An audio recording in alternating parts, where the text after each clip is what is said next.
Call the Teaching and Learning Committee to order at 7 o'clock. We'll just go around and have everyone introduce themselves for roll call. I'm Kim Campworth. Evelyn Gleason. Corinne Williams. Debbie Stars. Dave Kadogas. Kevin Donegan. Greg Fitch. Tom Monahan. Jane Dempsey. Rhonda Crocco. Scott Buchanan. Good evening, everyone. First on the agenda is our annual review of class sizes. So what we usually do is go around building by building, talk about any issues or concerns that we had coming out of first semester. So Kevin and I had the opportunity to work through some first semester issues, but if there's anything else that you want to talk about before we go into the sectioning process for next school year. And then let's take care of all the first semester concerns, and then we'll come back around and talk specifically about second semester. That's all I plan. Okay, Brennan? First semester, our biggest issue was compared to Spanish 1. They've been over by 4 all year long. They're still at that. And from what I understand, we had students who needed to take that class but could not because we were already over. So that's something I talked about briefly. I talked with Ed Sterling about it. There really wasn't much of a resolution. Those were probably the biggest ones. If you look at these, actually when we look at second semester, you really see where the glaring is with the freshmen. So other than that, you know, the intro to English, I'm not sure how many sections we have altogether of that. Those are over. They're still over now in second semester as well. I think the other thing we talked about for first semester, particularly at Bremen, is the unforeseen enrollment of students to the district, especially transfer students kind of late in the game, which ended up causing some issues where we had to add some sections early on. So that's one, you know, I think for the second year in a row now, we've seen, Dr. Kalkas, correct me if I'm wrong, an increase in Overall enrollment than what we expected at Yes. sectioning and staffing. So that's Yes. something we want to take a look at particularly our freshman classes for next year. Yeah, we scheduled pretty much right on with the sectioning, and it was tight knowing that we got a couple sections, but we still got a couple that we could talk about. Yeah, I think we just added the one section of Algebra 1, correct? Yes.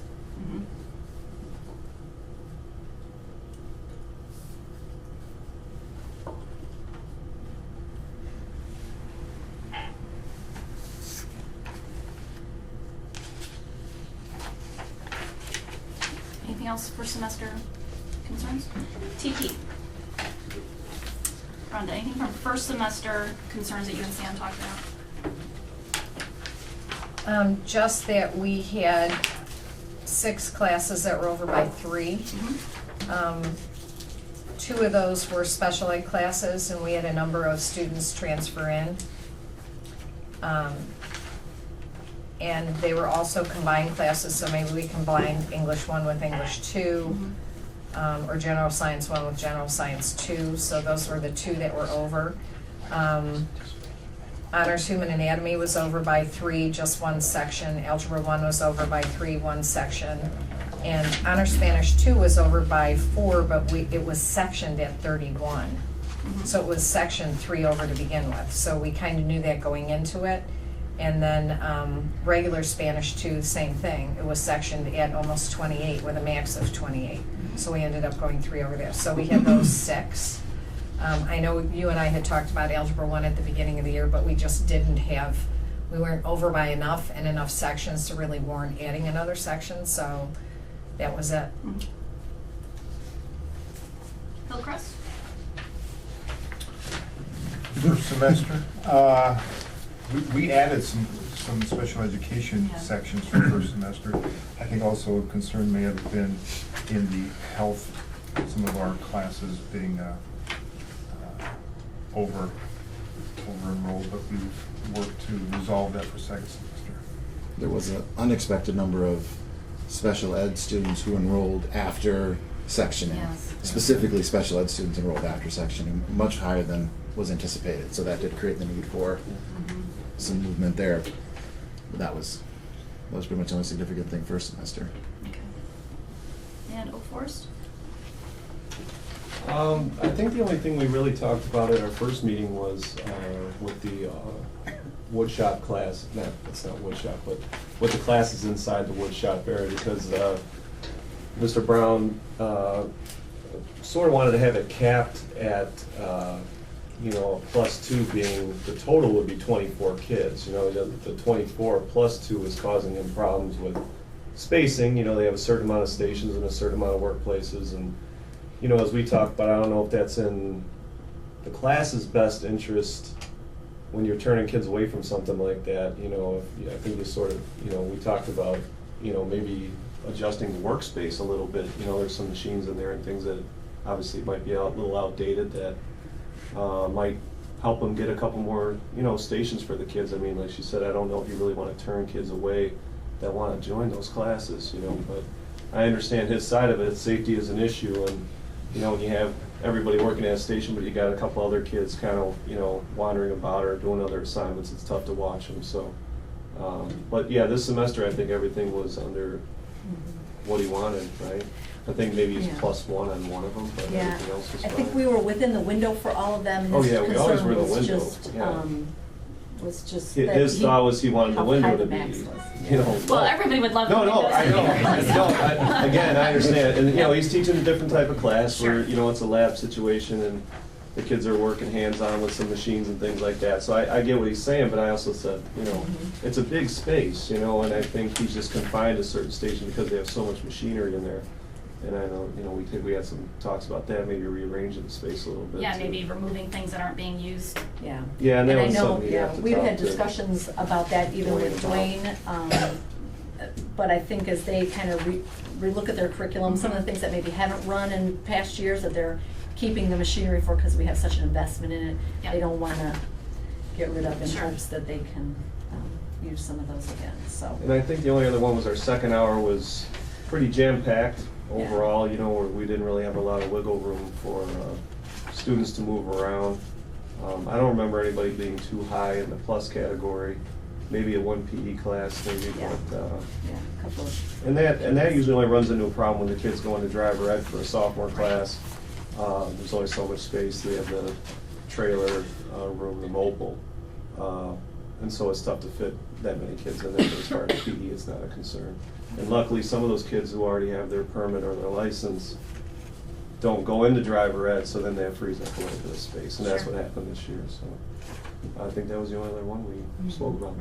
Yeah. Okay, good. Yeah, I think the majority of the issues, like we talked about, with the transfers, unexpected students, and then, of course, the sections that were over by 3 or 4 in some cases, they're singletons, and so there's no other place to put those students. And, we've had those conversations before where sometimes you just have to take that overload, knowing that you're gonna run another class at a smaller class size.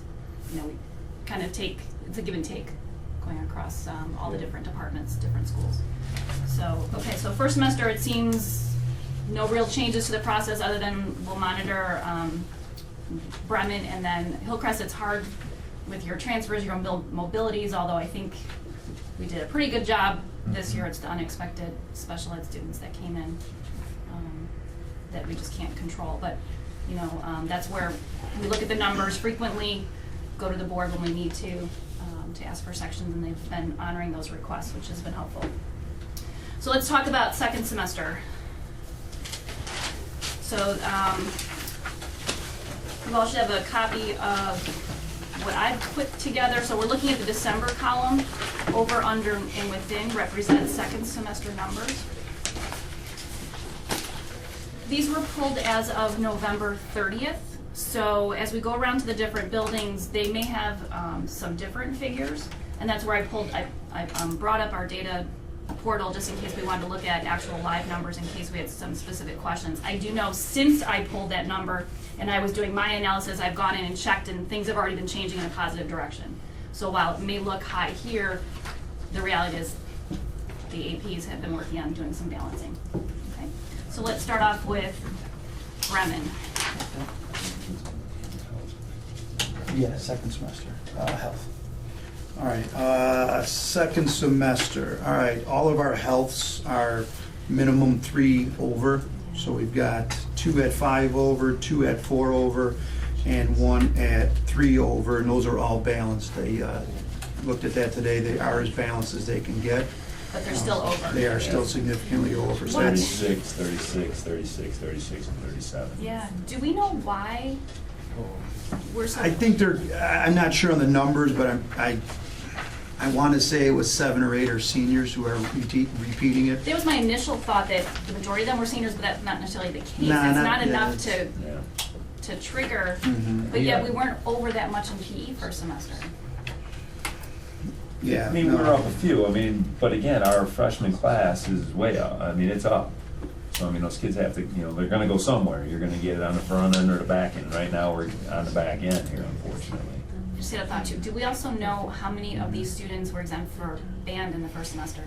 I just thought of I that. don't know how many were freshmen. I know sophomores, because we have an issue with sophomore PE, and they did say this morning that there was a fair number of PE exempts who are now going back in, but I don't believe that impacted the freshmen. I don't know if can freshmen be exempt from PE for band? Okay. For the one semester, for Okay. first semester. Which Yeah, would make so sense. it's a possibility, yeah. Okay. All right, if you want me to move on, Algebra 1, all 5 of our regular Algebra 1s are over by a minimum of 2. So we've got 2 at 3 over and 3 more at 2 over. So we're looking at, 12 students there. And they are balanced. It's not- Yeah, those are it's not- balanced too. And again, you're freshmen. So any transfers in, I'm not sure what we're gonna do, so those could be 2 possibilities, maybe some sections that we have to look at. The sophomore PEs, I think they said were pretty much related to the exemptions. The physics, I think, have been over all year, integrated physics. Those are right at 2. Yeah, they're at 2 overall. So again, we're seeing most of these are our freshman level classes. And then we have a couple of English courses as well, too. And again, those are at 2, and then above that is the 3s, like Kevin said, with the health and the algebra and the sophomore PE. Yeah, one of the English is at 4 over for freshmen. Yeah.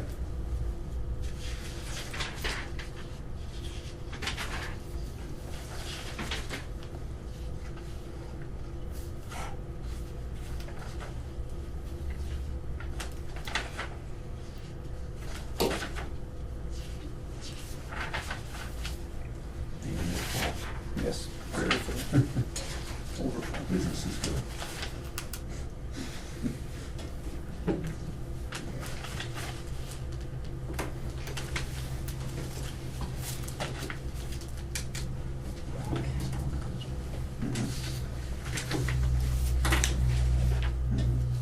Yeah, those are the major ones there, so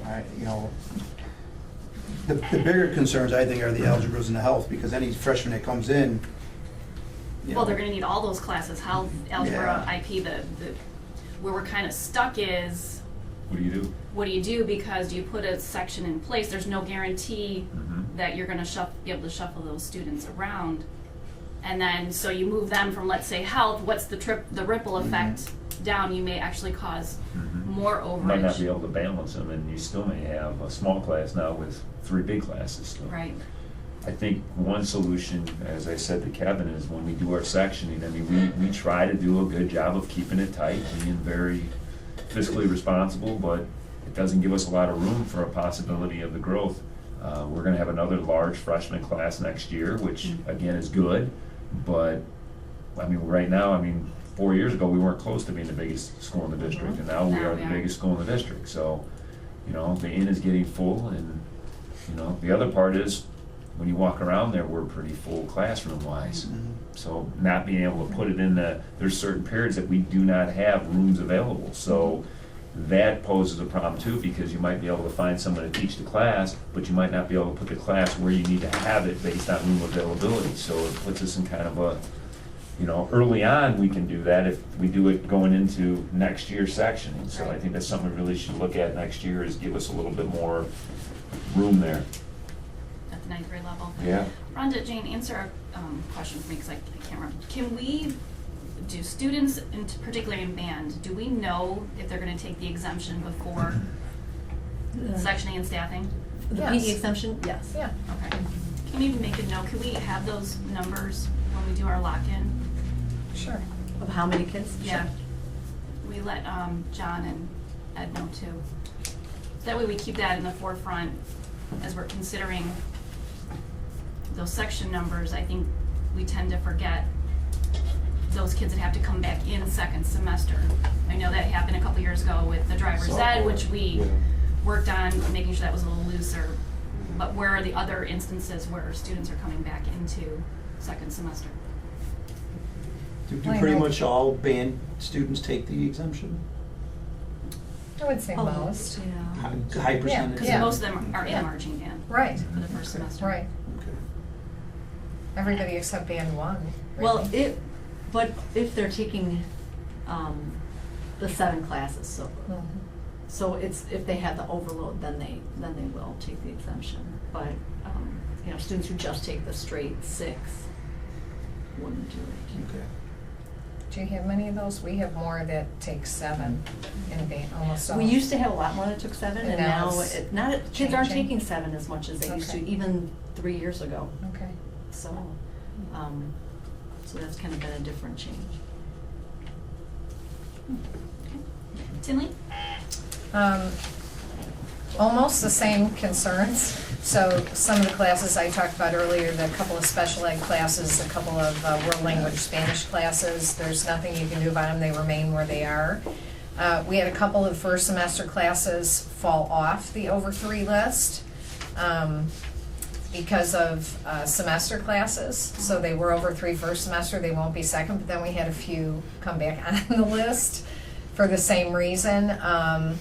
We have 1 chemistry, 1 integrated physics, 1 intro to culinary, and 1 health. We can take a look at those and see if we can get it down 1. I don't see why we couldn't, but to your point about exemptions, the class that wasn't on first semester, that we planned for exemptions, had 13 seats available. Second semester it goes to 3 over, so there's a swing of 16 due to PE exemptions for freshmen. And we planned for it, but we just got 1 or 2 more that we didn't anticipate that period, so that was our swing this year.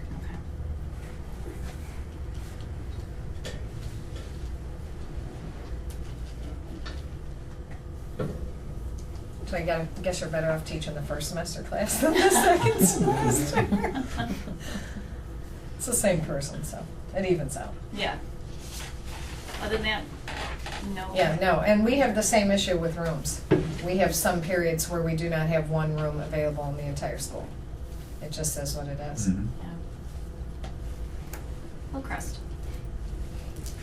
As you see on here, we have 2 classes that are, 2 sections that are 3, but one of those, the AIT, that is our PALS teachers' caseload. So all 18 of those are hers. And then the history class, the Foundations of History, also a special education class, we've assigned a para in there, so there's a teacher and a para for those 16 students. Otherwise, all the rest of them are 2, and just a handful of 2s down to 1. So we're sitting pretty good, and I've talked to Mr. Kane about making sure that as we continue to receive new students throughout the rest of this semester and next semester, to make sure that as he visits with the counselors, to make sure that they are aware of that when they build the schedules.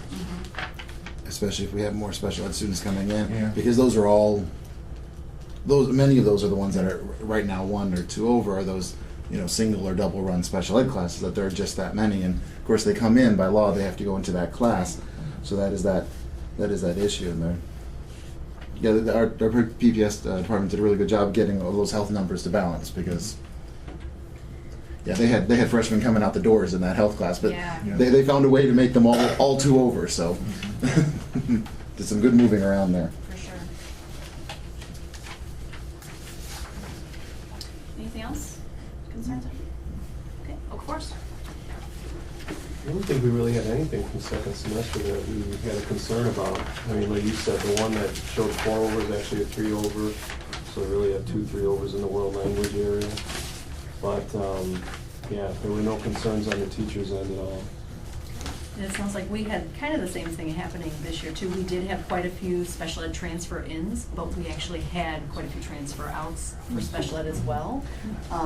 So even though it seemed like every time it was like, okay, we'll have another IEP meeting to schedule. Luckily, we had some room in some of those classes and were able to fit them in, so.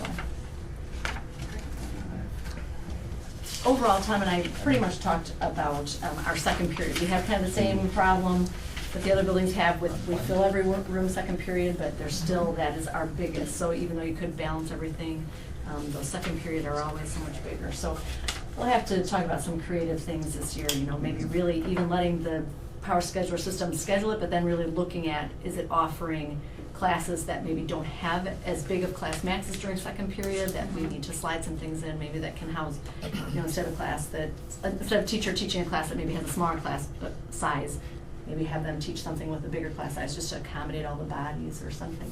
Yeah. So we've got some things to think about as we look to balance. And I think the challenge this year, I know for us, I would guess it would be for all 4 schools, is once you added the AIT period into the mix, Because it had to along be. with REI, so you have AIT, REI, and then maybe they teach a self-contained. And I know every school was probably different in terms of schedules for that, but it made it, you know, everything just got jammed into that 4, 5, 6, and 7 middle window.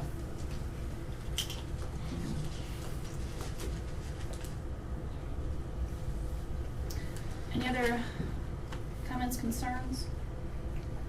Is there a suggested size on study hall size? 'Cause we have some like 80 with one teacher. So, Is that the privileged study hall? Yeah. The Pride Study Hall. so my only concern with that is if there was an emergency, you're asking one person to account for 8 people. That's, Mhm. And what we have done those is put an 8 in there, so there's 2 people actually in there, one being the monitor. So there's a monitor in there and a teacher. So it's still a large area, but we are trying to address the needs. Luckily, it is a Pride Study Hall. Those are supposed to be the kids that have earned it through getting good grades and good behavior. I mean, we're letting some of those kids go outside in the courtyard, not now. Up until a couple weeks ago, I mean, they were going out there, you know, 15 kids are going out in the courtyard, and they're supervised by me at the window. Right. So they're doing pretty good. Knock it off. We went through this last night, so what's back there?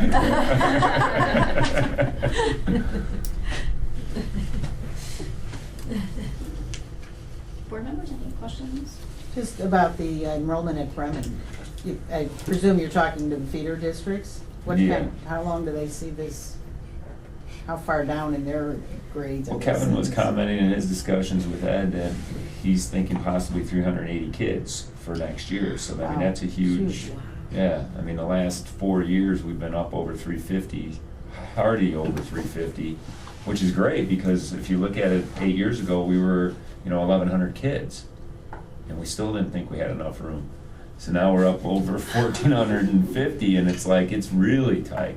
But again, our teachers are doing a great job of dealing with a little bit of the adversity. I think we try to cut the sections really tight, being financially responsible, but maybe next year we need to look at it a little bit harder of giving us a little bit more room because it's gonna be really hard at this point of the year to, hey, we'll add a health class. It's just not gonna be able to fit in the schedule where the kids can go ahead and do that. So we're gonna have to kinda deal with it, lump it, and do the best we can with the idea of next year. So, I mean, I think we're at least looking to address it and help our teachers out, but they're doing a fabulous job of dealing with it. Because I'm gonna be honest, they don't complain too much about it. I mean, Kevin's working with them and Ed, but they're not complaining about it. They're working through it. So I give them a lot of credit for understanding the situation and doing the best they can with it. So they're doing a good job.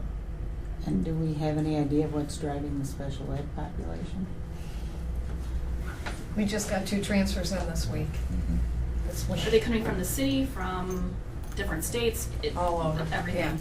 traditionally special ed students also have a higher Higher mobility mobility. rate Yeah. than the general population anyway. So the odds are, if we're getting a student at this point in the year, then, you know, there's a good chance that they're a special ed student anyway.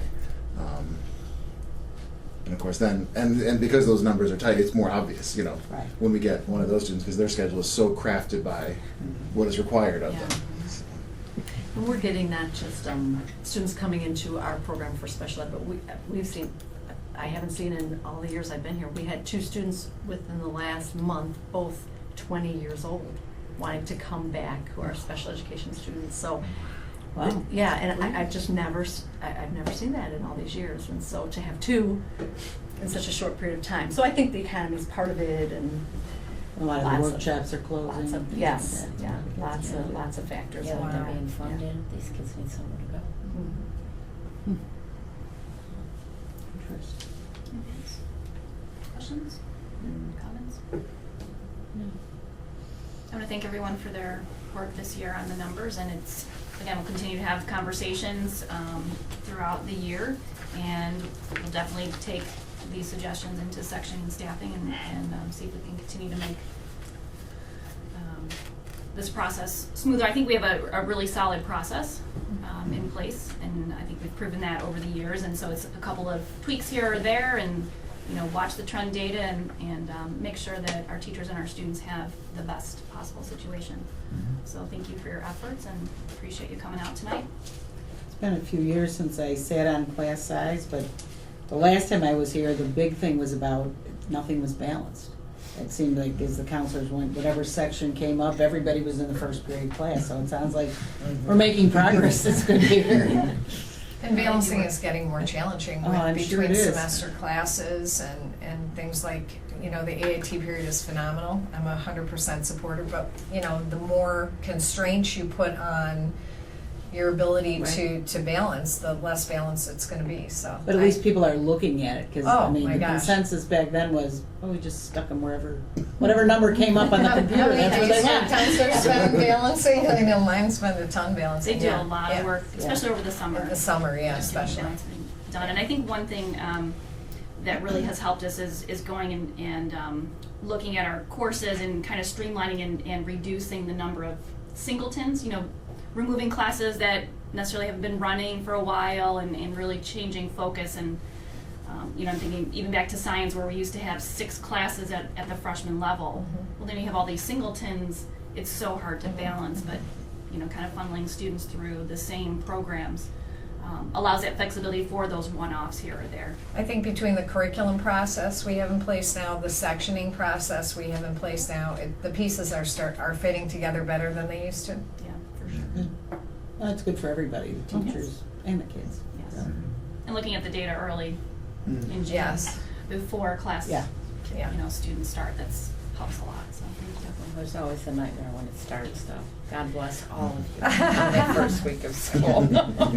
Used to be worse. You think so too? You think so too? There were a couple of years. Maybe I'm used to it. I don't know. Where we were adding sections in October. Well, there were Oh my God. definitely early on, like maybe 5-6 years ago. Yeah. Yeah. Some years are worse than others. I mean, Yeah. it just depends on how much people are moving, you know, and if you have it pretty stable, then you have a good year. If Yeah. it's a lot of houses for sale and a lot of people moving around, then, but it is what it is. All right, thanks everyone. Thank you. Thank you. Okay. The next, what's my agenda? ACT. Item- ACT test. So in the mid-month memo, I talked about kind of the state of where we are with testing and where the request for proposals are right now. This SAT is the state test, but ACT is an opportunity to refute. I don't understand it either.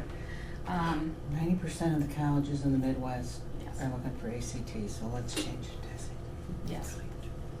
So Who I makes that wanted, decision for you? Tony Smith, right? yeah, Dr. Smith and the board. And he's from California. He's from California. Mm-hmm. He's familiar with the SAT. Mm-hmm. I know, and I don't understand why, but the Chicago northwest west suburb is really pushing SAT. Well, a lot of them go to Ivy Yeah. League schools. So I, That half of them are with one district, Mhm. the whole northern. North Shore. So I wanted to get your thoughts on how you feel about offering ACT this year. We don't know if the state is going to end up paying for it. By the time that decision comes out, the test will already be here. Right now, we have slated about 1,200 students to test, and that includes the writing, so it'll be about $70,000. We can look at grant funds to hopefully cut that in half, if possible, so. I mean, when we talk about 12,000 students, are we talking about college-bound students, or are we giving it to all juniors? Well, and that's what, we've been kicking around. Right now, we've uploaded all juniors. Does that mean that they all have to test? No. I'm of the mindset I'd like to offer the opportunity, but if there's a student that absolutely has no hope of doing well on that test, I wouldn't want to put them through that testing situation. Or if they know they're not going, and Or it's if a they waste of time. Right.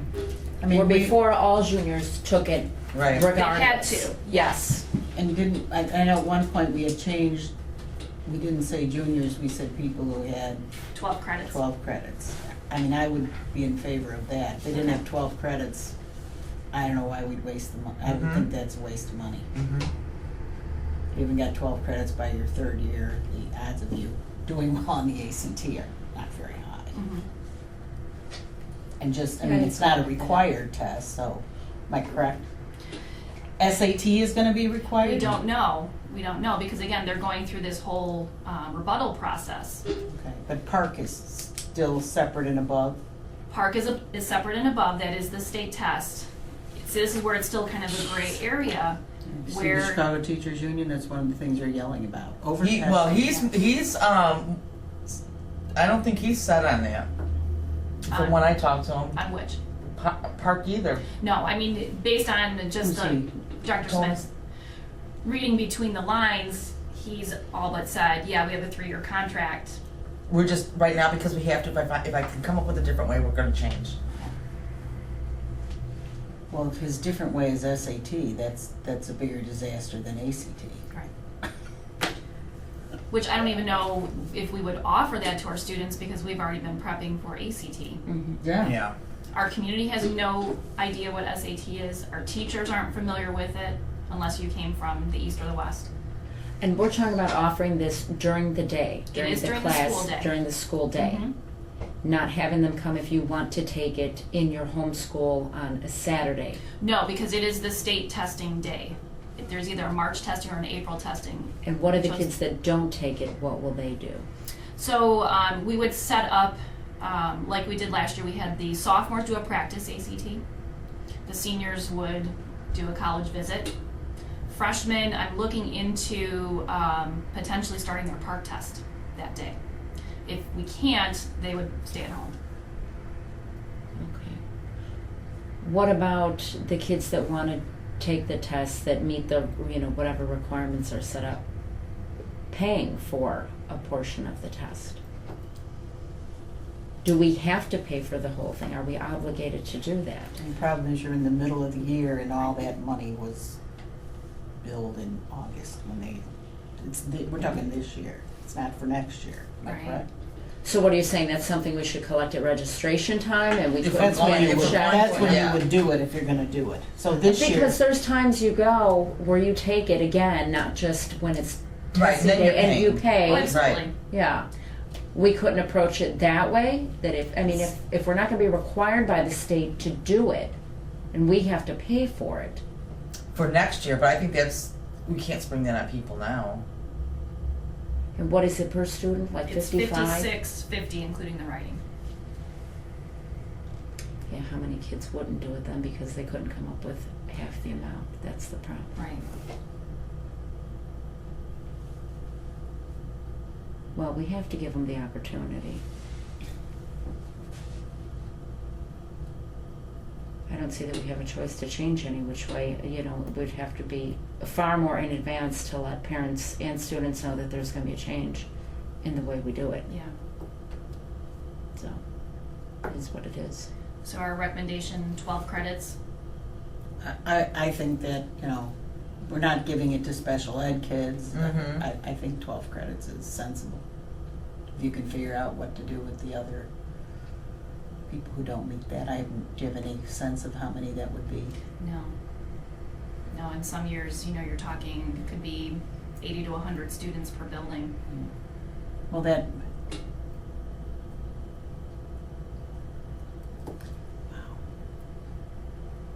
Yeah, the difference is you're gonna spend that much money to supervise them in some other way, so give them the test. Yeah. I think the 12 credits is sensible, but I don't know what the other side of that coin looks Right. like, so that would, I could. Because what if I'm a student, I'm academic enough, savvy enough, but I'm just not necessarily putting forth the effort, but I know I want to go to college. Right. Did I just eliminate that student's opportunity? Yeah, maybe they're not taking the classes from 7 to 3 every day, and they're just doing what is the bottom line requirement, but figuring they need the ACT because maybe, they're gonna wanna try and. Yeah, but you're talking 12 credits in what, to graduate it's 24, 22. 22. So, You don't I mean, I don't think 12 is an unreasonable cutoff. I don't think it's an unreasonable cutoff, but if we have to pay somebody to supervise 100 kids, what's the cost of that? Well, how long, The what's the right, teachers- the, The teachers are going to be here all day anyway. So Yeah. it wouldn't be an extra cost? No. Okay. It's working with the staff that we have. What if we looked at 80, we'll pay for 80%. That gives each building 20% of the juniors to really look at who wouldn't be a good candidate to test. I think Well, the what 12 if they- credits might cut off too many. Okay. Yeah, what if they come and say, but I want to take the test, you're not including me. I mean, we can't not include them. Right. That's not fair. Mhm. Yeah, we have to give them the opportunity. I mean, maybe if they had a bad semester or something, and you want to get, I'd hate to send somebody off into trying even less hard because of, oh, well, they didn't think I'm worthy taking the test, so why should I even try harder now next semester? Yeah.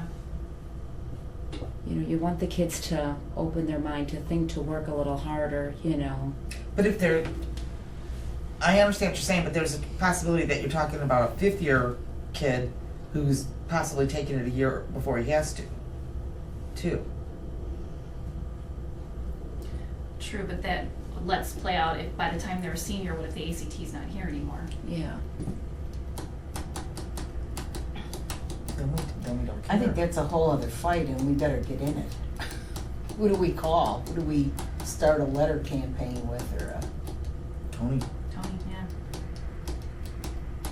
Do you want me to run some numbers in terms of how many students with 12 credits? We have some time, we have 30 days before the test we can back out if need to, if you don't feel comfortable making it. I really don't see how we can back up when everybody's expecting it. Right, I don't. And some Yeah, kids it's are. kind of yeah. late in the game You now. know? Kids are taking prep courses for this. They're spending money. I mean, Mhm. what I don't know about the other schools, but at Tinley they're doing those classes during the lunch. I mean, parents spend money, kids spend money, and now we're like, we're not offering the test. Nah, I don't think I'm not in that's a good favor idea. of canceling the Okay. test. No, but I- not at all. But I would be in favor of limiting who takes it, even if it's I don't want to take it. Sure, absolutely. I mean, if You know? kids want to opt out, just say, the officer, if you're not interested in taking it. But I think maybe, I don't know, do we have a parent sign off on that? Because you know how many kids will say, I don't Absolutely. want to, Oh, and then you're going to have the parent Yes, going, they do. what do you mean my kid That would didn't be get a to parent take the sign test? off. That would They be a have to. nightmare. So I think maybe that approach, can we get the grant for half of that? Do you feel confident about that? Well, we can, Lisa's looking into, at least for the special ed students, so if there's some special ed, because we do have upper level special ed students that could test. Sure. And then looking at for low income, I want to look into a waiver to see if, Mhm. the waiver will cover it. I think the kicker is, if will it cover the state test? I know it covers a Saturday, but I don't know if it covers the state test, so I have to look into the waiver piece. And then try to look at the Hillcrest grant and see if we can take care of some of it. So, like I said, hopefully we can knock it down. And where do we It's have 30. room to pull these funds from? Were we sort of anticipating this when we did the budget, or? No, but it's a matter of looking at where we are and where we can shift some funding around. Like, for example, in the title grant, I'll usually put extra funds in a place where I know I don't necessarily need all of it there. That way it gives me that flexibility to move it Okay. around. And I think Lisa does the same. Mm-hmm. It's grants you already have, you're not applying for. No. Right, okay. Well, I think we need to offer it because it's too late in the game to make any changes, but we do need to look at, if they make a decision, you know, what we'll do with it then for next year, and possibly if it's not gonna be funded anymore by the state, but we wanna, cause I do believe in giving the kids the chance to take it in their home schools, because they're in their comfort zone, and that right there makes a big difference. But, you know, maybe we gotta look at adding it onto the registration, even half, Yeah. you know. But yeah, I would say we have to give the test. Okay. So are we ready to make a recommendation next week to the full board? Yeah. Okay. And that we're going to limit students but provide student choice to opt out. Also, the building's looking at students that maybe not benefit from it, I agree with that. rather than setting the credit limit. Okay.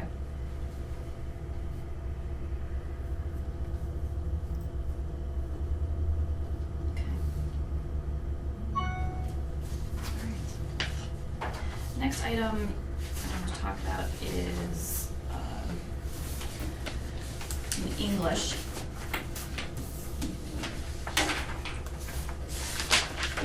So there's been some discussion at the junior level, the bringing back honors American literature. And so when we talked about making this change 2 years ago, the teachers and the supervisor looked at the curriculum and said, well, the AP American Literature curriculum is pretty much the same as the honors with some couple of additions of topics to cover. And so they felt it appropriate to eliminate the honors option and just offer the AP where the students could take the honors credit. Having gone through it this year, we may be missing an opportunity for some regular students to step up, and there's no place for them to step up to, because there is no more honors class. They have AP courses, a little bit too much of a stretch. And for some of our students in AP right now, it's too much of a stretch for them. So what Tom O'Shea put together, he looked at surrounding schools, junior and senior courses, and outside of Lincoln Way, District 218, and Evergreen, we are the only 4 schools that do not have an honors level English class. So that's something I wanted to bring to you to have a discussion to see, is it appropriate to put the honors class back? Because right now we have a freshman honors, we have a sophomore honors, we have no honors at the junior, and we have an honors at the senior year. I think so. And does it make sense to put that back? How many kids actually jump into an honors class as a junior that haven't taken an honors freshman or sophomore? I can't believe there's any. But now we're forcing them into AP. I get that. And I don't have an issue with it personally. I think you're talking a handful at each building that we try to stretch. I don't have an exact number for you. Well, you know where I stand with it, yeah, because I brought it up, and just from being, you know, activity with the parents and hearing from other parents that have kids at the sophomore level looking into next year, and, you know, somebody's like, oh, AP, you know, and then they're going to have to go back to a regular level English class because they can't stay on the honors track, or, you know, freshman year, maybe they were afraid of honors, no, it's my freshman year, you know, now you get into it your sophomore year, okay, it was okay, not the easiest thing in the world, I was challenged, but I'm nowhere near ready for AP in my junior year. I do want to stay on the honors track, and that's where my concern was, is that we're taking our kids up, and then we're taking them back down, and then when they get to senior year, they're going to be like, oh, forget it, now I'm a senior, I'm just going to stay in regular English, who cares? Why should I challenge myself? And now it's supposed to be my easy year. But you're saying the curriculum isn't any different. So what's the big challenge? I guess I'm missing. The challenge is the prep, the actual prep for the exam. But they're not going to take the exam. You don't have to take the exam. No, but the teacher does the prep in the class, so Yeah. now you'll the have kids are still doing it. half the kids, let's say, aren't going to take the test, and now they're not paying attention, and the other half they're trying to do test prep, Personally, I think that, I don't see how that ever hurts anybody, because you're gonna take a test. You're always gonna take a test. And that's a life skill. I mean, they get into different professions and, you know, like law. Right, but there's a You've difference. spent 4 years in school, you either pass that test or you got nothing. How many kids do you Nursing, think I are mean, it's- choosing a regular level class rather than going to AP? I don't, well, right now, we know for each building, I don't have my sectioning book with me, there are 2 to 3 sections of the AP junior class. So of those, I don't know how many overstretch themselves. I know we do have, I think, 2 or 3 failures. Across the district, we have some Ds in the course. Is it a weighted class, just like honors? Or If they no take the weighted? test, they get the AP weight. If not, they get the honors credit. If if we offered honors next year, how is that curriculum gonna be? Does it come down a notch Yeah, it from what the removes AP your curriculum AP is? test prep, the extensive additional writing for the exam that they do, and then those couple of units that are in the AP It curriculum. moves at a slower pace. So It's a yeah, little bit so it slower slows paced. down a little bit, but Mhm. it's still a more, it's an honors pace compared to if they were just in regular American Lit. Right, So there's going to be a challenge there, yes. but just not that stringent challenge with a lot of that extra work that AP offers. That fine, if the AP kids want, that's what, and they're entitled to that. They're in an AP class. They should be working at the pace that they want to be preparing themselves for that class. Where if you've got some kids that, you know, kind of are iffy, but in it because they don't want to go backwards, and then they're completely lost, Right. it's really unfair to What are the- everyone. What are the honors kids preparing themselves for, Kim? Well, they're preparing themselves for their future. I mean, what does anyone want to do that's on an honors curriculum that's not on a regular gen ed curriculum? You know, there should be those stepping They're stones for preparing everybody. themselves for college, which is writing and Right, but they're not in college now as a junior. That's, you know, some of the kids aren't there yet. They can't maybe See, and I- handle that curriculum right now at 16 years old. Maybe when they're But you're just 18, saying they've already had it. No, They had the it problem sophomore, is- freshman year, that's your argument. No, In no, my no, no, opinion, no. the My argument problem is there's the honors class, freshman and sophomore year that they've been in, not AP, honors. When you're in college, though, you have that class Monday, Wednesday, Friday. You have Tuesday, Thursday to do all this work.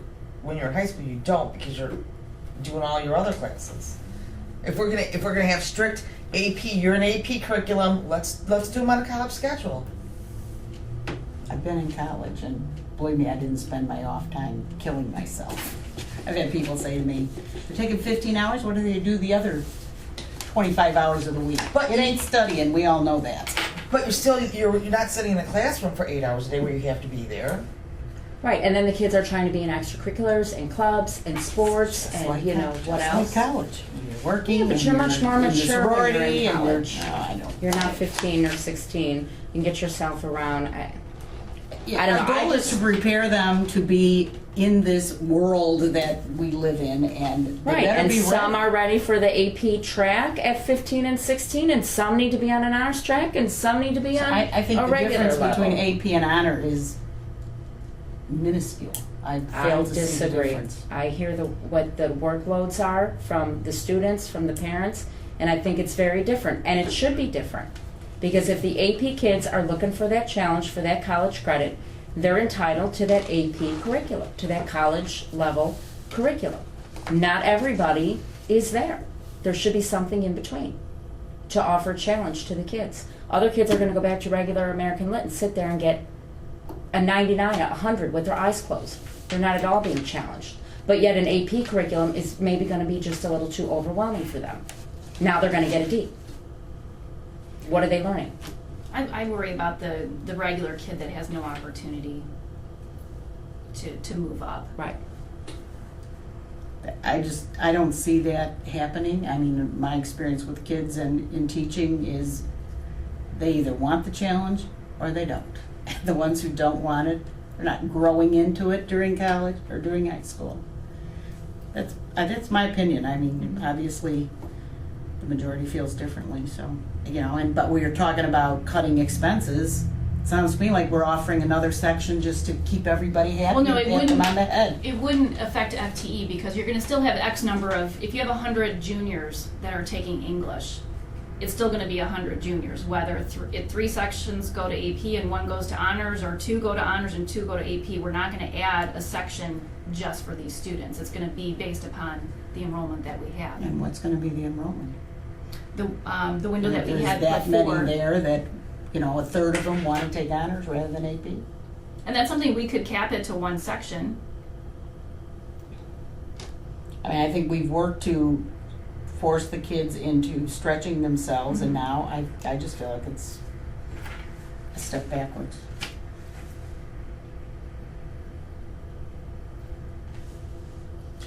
How many? There's no way to guesstimate how many kids are regular level that by the time they're a junior they're ready to try an honors. Unless we were to pull, I mean, you could look at your grades and take Like how your many A's? Yeah. Well, how many kids are in the honors level now that want to remain in honors?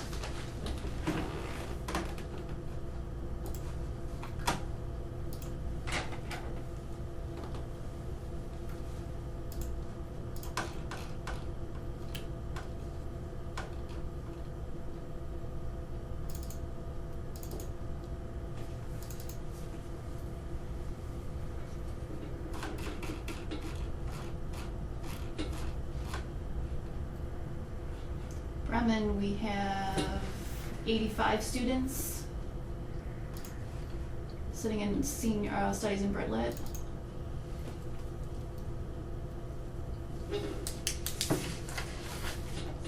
Hillcrest, 57.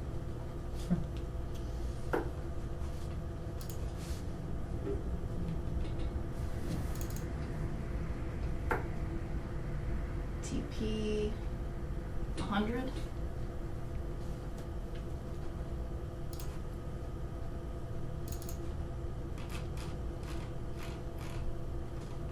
OF, 105.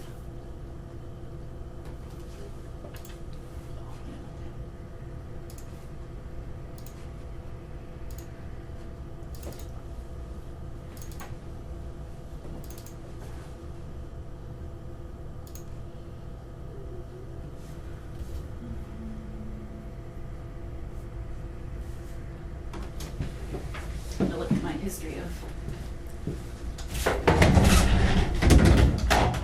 studies of English, or studies of American Lit.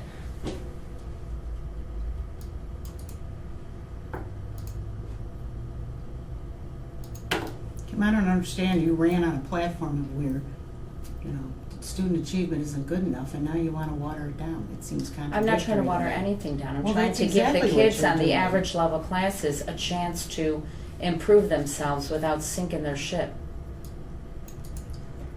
I believe that happens. Well, I'm an active parent with a kid in the district and a lot of friends and parents in the district, so maybe you're been not an in touch active with the parent. classrooms. I don't think so.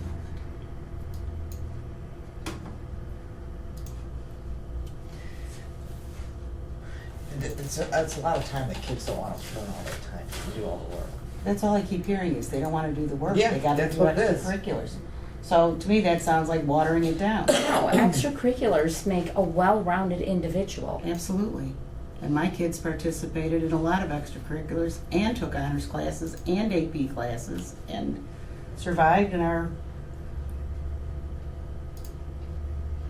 doing quite well. We had 3 sections last year of studies of American Lit. It's regular level. This is at Bremen. No, that was the honors last year. And this year, without the honors, this is Bremen. We had 2 sections of AP. So we went from 3, now this is only 1 year to the next. So we lost one group of kids went down. In that particular case. Hillcrest, we had 2 sections last year. This year we have 2.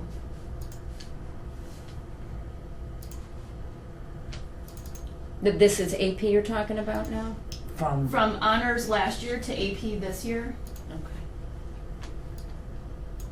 we had 4 sections at Oak Forest last year. This year, we have 4. And Tinley. Oops.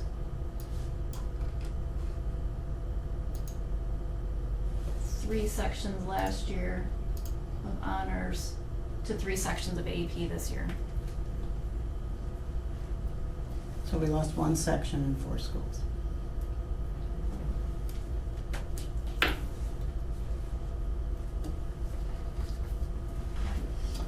so then it falls back to how many regular kids do you think would benefit from the honors? Right. You know, that's I guess the only group of students. I'm less worried about the AP students falling back to honors. It's we have no place for those regular students. You know, if we're trying to push them into a different. If we're pushing the Performance honors level. kids to AP, the regular levels should be pushed as well. Yeah. Correct. And are we just missing an opportunity for those kids? And we offered for every other year except our junior year. But we don't offer AP senior English. We do. Yeah, we do. Oh, we do. And in honors. Mm-hmm.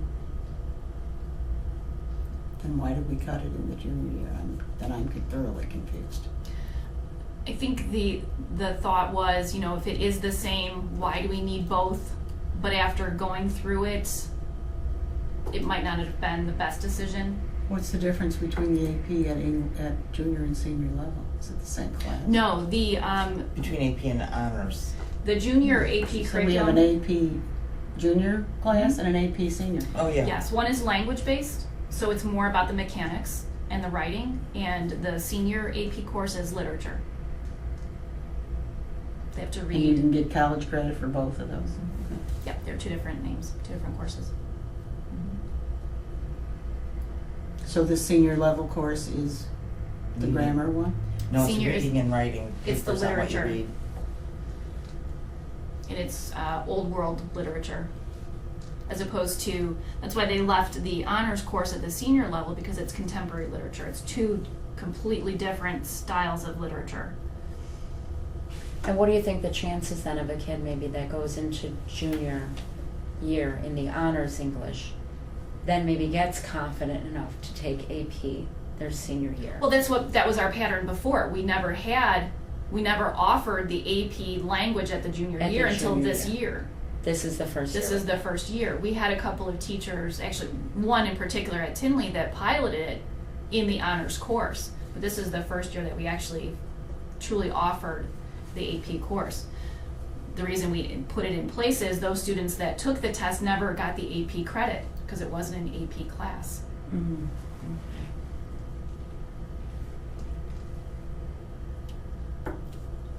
Well, I think we have to give our average level kids the opportunity to step up and somewhere to push them to. That's not all the way to AP, going from regular level in your freshman and sophomore year to, you know, having the choice of something in between, regular and AP.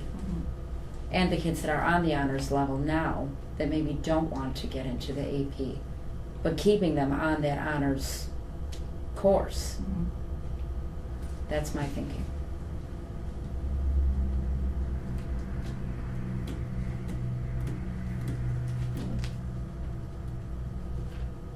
I think that the regular level kids, that's a big jump going from regular level to AP, to expect them to do it.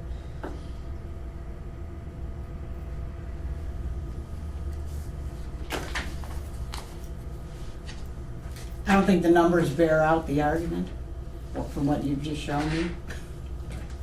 Whatever. Looks to me like we're adding a section just to keep kids comfortable, and I don't think that's what we should be doing. That's good.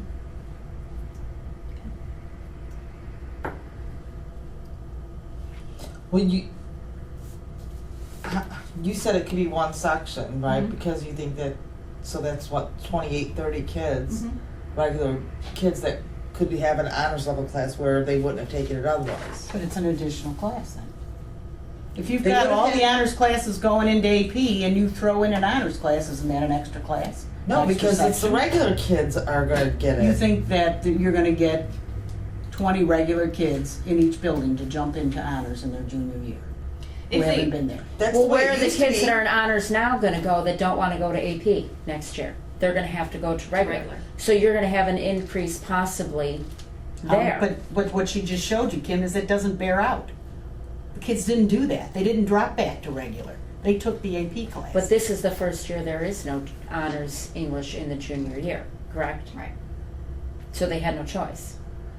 Right. And so now they they're did it. hearing. That's what well, I'm saying. Right, but they did it. They did it, but how well are they doing it? You know, Well, you where are said the you've got grades at? 3. Yeah, but too, I wonder really if kids will really drop back down because then there's so much mess around with, I'm gonna take this over summer and I'm gonna take this correspondence because I'm gonna get to be, number 20 and you're gonna be number 40 That's because right. you didn't. Right, I don't know that it's necessarily gonna impact the numbers, because if I'm gonna be valedictorian, if I wanna be on the top 10, you still need to take the AP class, because you need to take the test for the weight. Right, but our discussion isn't about those top 10 kids right now. It's about, I'm number 220. Yeah, I think we've just been Yeah. reflecting a lot this year of, did we push a little bit too hard in some cases? I think Got we need that to argument, have and then you also have the argument of, are we not pushing our regular kids enough too, I agree. and providing that opportunity? And when I look at all the other departments, this is the only case where we don't have an honors course at the junior level. We have it in math, we have it in science, we have it in social studies, but we don't have it in English.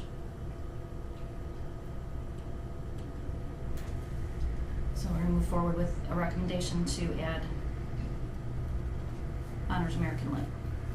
We already have the curriculum, we already have the books, wouldn't be any additional No additional expense. finance expenses with it.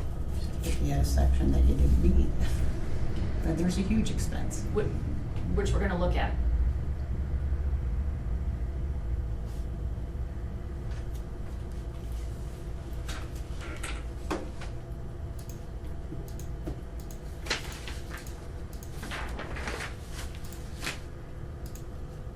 The last item on the agenda, Hold on. oh, go ahead. You're still at curriculum handbook changes, Yes. right? So what, the whole math, where are we now with that? I don't know what Specifically you're the talking algebra. about.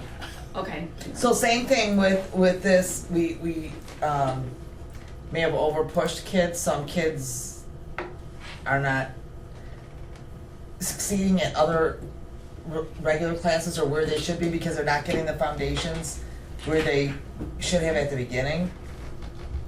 You can't learn how to read until you know your alphabet, so Right, we're but shoving we shouldn't be kids. teaching the alphabet.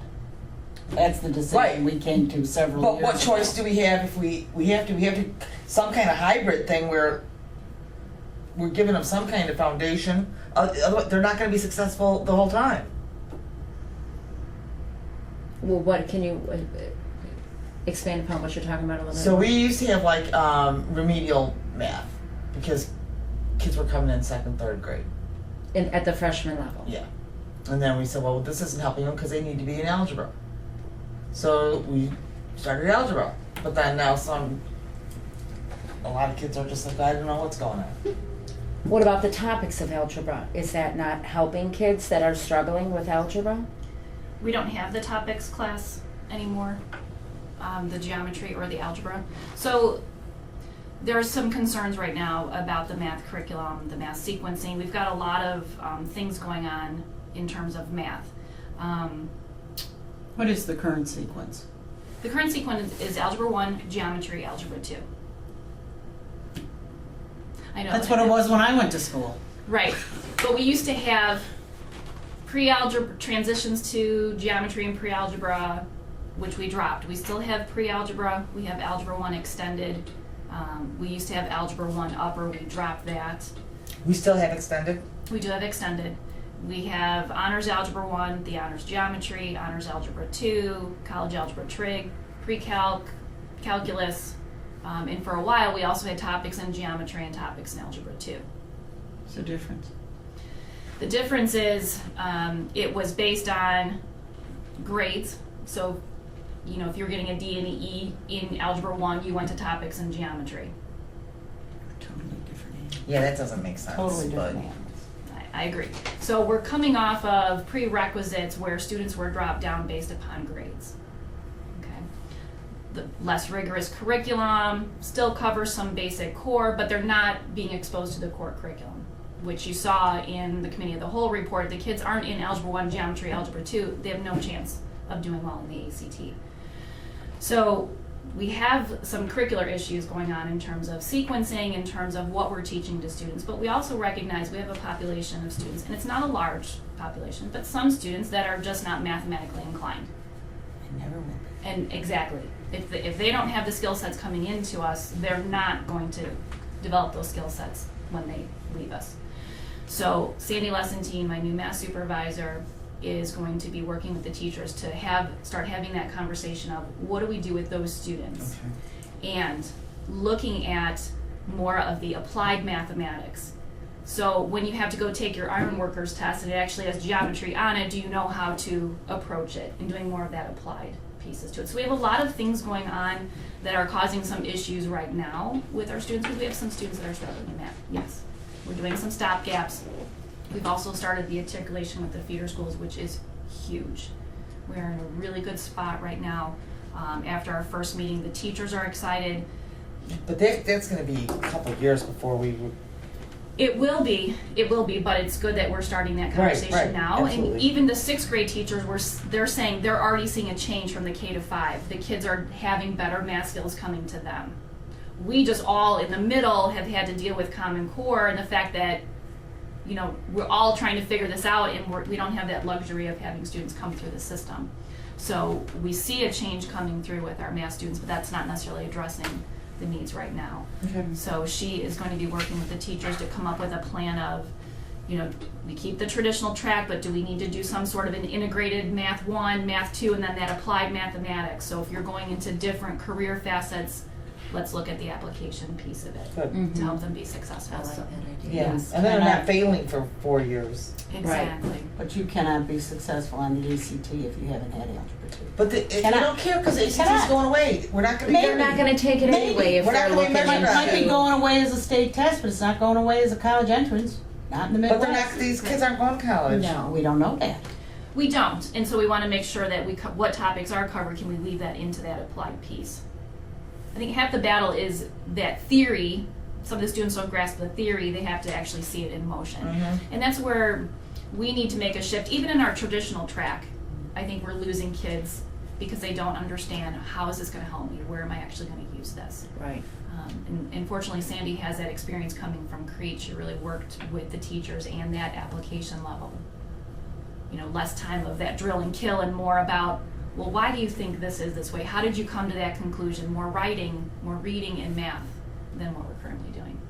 So it's coming. But we still have the extended classes. Oh, absolutely. And do you find the numbers show that extra time it does is help. improving the kids' grades? Yes, it does help.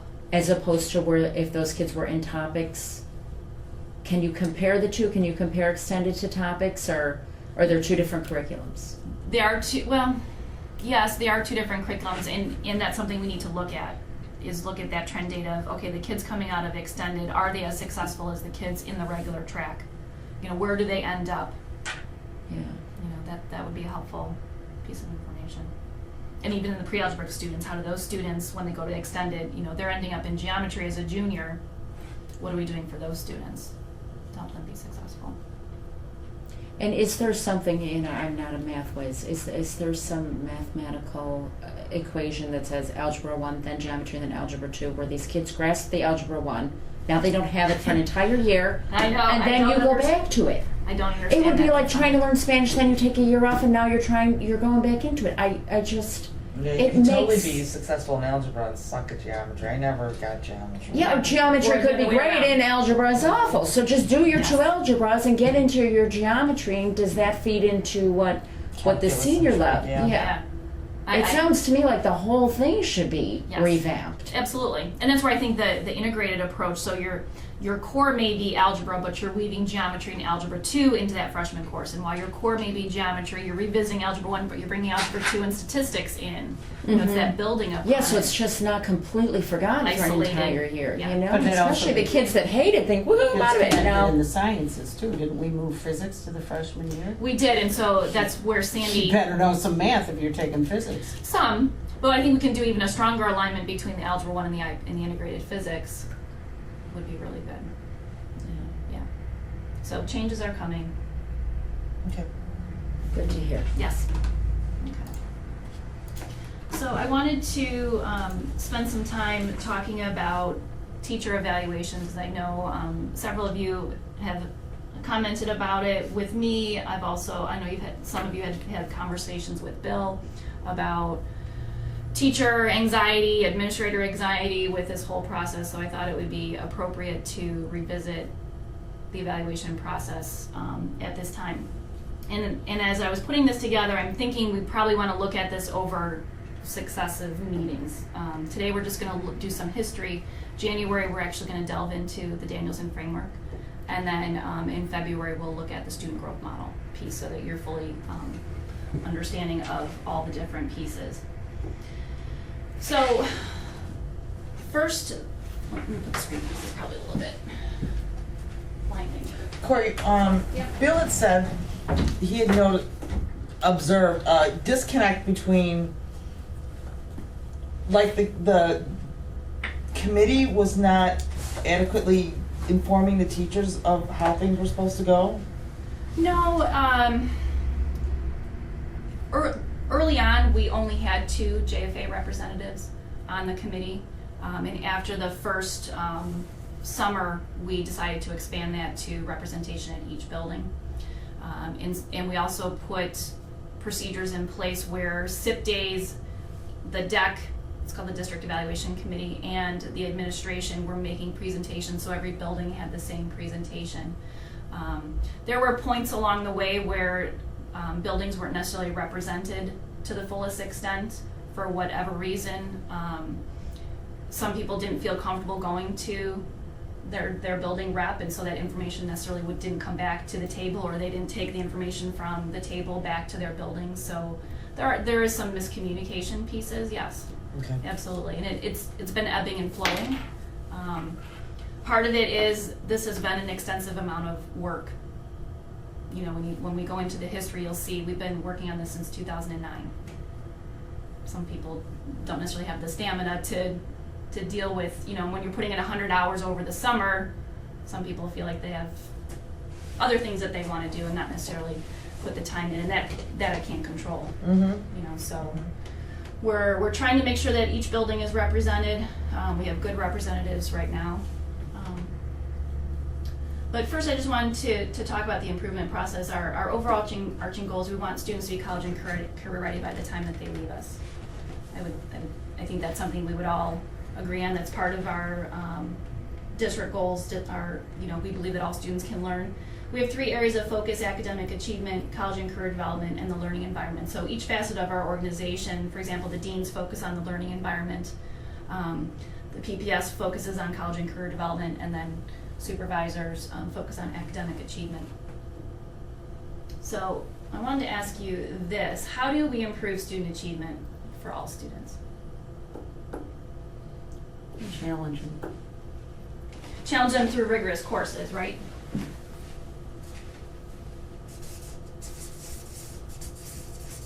Give them a positive learning environment.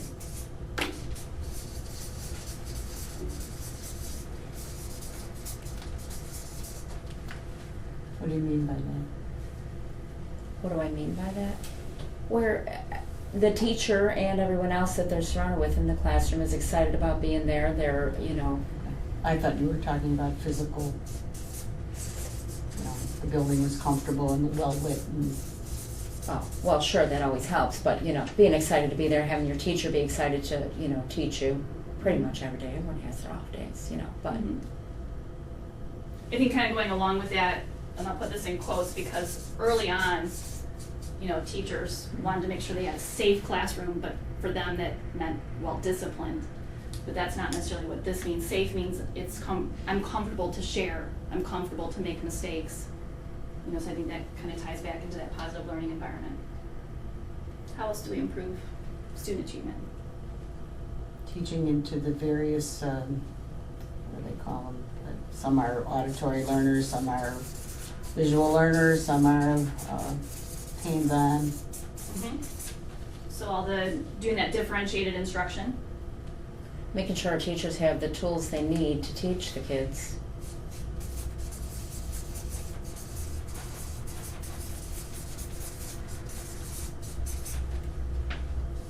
Whatever that means, whether it's technology, Sure. whether it's access to resources, equipment. Yeah, they feel like this would help me with, you know, my section of this, you know. Mhm.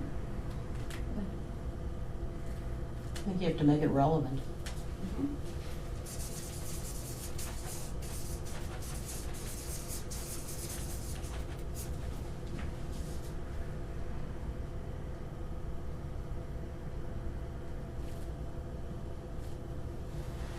You have to study the data to see where you are. Where you are, yeah.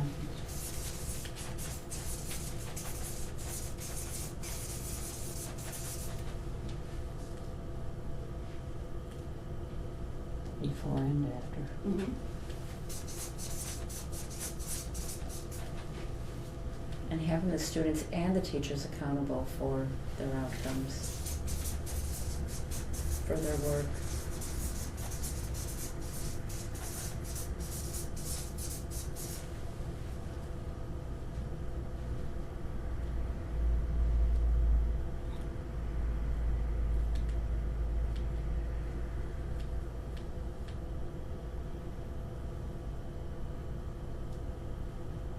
What do we miss? No, this is great. Great list. So keep these thoughts in mind as we go through this presentation, because in order for us to achieve this, it requires change. You know, looking at this one right here, we're right in the middle of change with this. And is it making people uncomfortable? Because of this. The teachers are now being held accountable to some data where they've never been held accountable before. But in order for us to meet that ultimate goal of improving student achievement, we have to go through this process of change. We can't keep doing what we've always done because we're going to get what we've always got. No. You don't agree? No. Oh. You were looking at me. I just moved and made a noise. I wasn't, Oh, okay. I wasn't signaling. No. Because ultimately the magic happens in the classroom. So we've put in place all different supports. We put in extended classes, we put in freshman learning centers, we put in sophomore upper class learning centers, we have tutors, we have aides, we have bilingual staff, all these different pieces. We have all the support on the outside. We also have to look at what's happening in the classroom, because the teachers are the ones that are working with the students, and that's where we're actually going to see growth come. There was a point in time in this organization where administrators weren't even allowed in the classroom. We've made some significant change in that aspect where now we freely go in and out of the classroom. And again, it's not the I gotcha, it's we want to see what kids are doing. We want to see what teachers are doing. We want to be able to celebrate the positive things and be able to say, hey, you know what? Debbie's really great at X. I need you to go see her in action. I'm trying to build that collaboration. So factors that impact student achievement: exposure to rigorous courses and assessments, both at the core. So that was, you know, conversation that we've had early on. How do we get that regular level more rigorous than where we're currently at, while also pushing the top end? Improving teaching and learning, making sure that we have strong alignment between our courses so we don't have this disjointed class here or there, that students are building those skill sets from year to year. Making sure that those are rigorous. Increasing student engagement. You know, are we reaching all those different learners, and are they engaging in with what we're trying to teach? And we'll talk about that student engagement survey in a little bit. And then lastly, best practices in teaching, kind of going back to the teaching tools. Do our teachers have the tools necessary to reach all these different learners, to look at data, to make change? Do they know how to do that? So in terms of exposure to rigorous courses and course sequencing, over the last 7 years, we've eliminated most of the courses below the core. We've made that commitment because we know the research says if the kids aren't in the core, they're not going to have a chance of doing well in that ACT, and now they've lost an opportunity for a post-secondary option. We looked at that at the committee of the whole meeting. We've expanded opportunities for students to take AP courses. Over the last 7 years, we've added 7 AP classes. We've pretty much maxed out what we can offer in terms of AP. We've also made a significant commitment to develop an AP program at Hillcrest, because for a long time, their valedictorians, their top 10 were traveling to the other 3 buildings. They shouldn't have to do that. They shouldn't have to.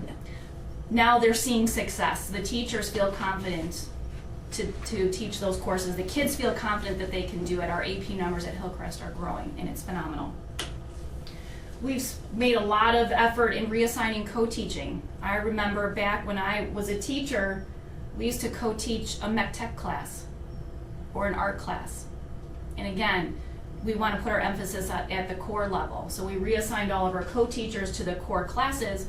And why did we do that? Is because it allowed access to the general ed curriculum.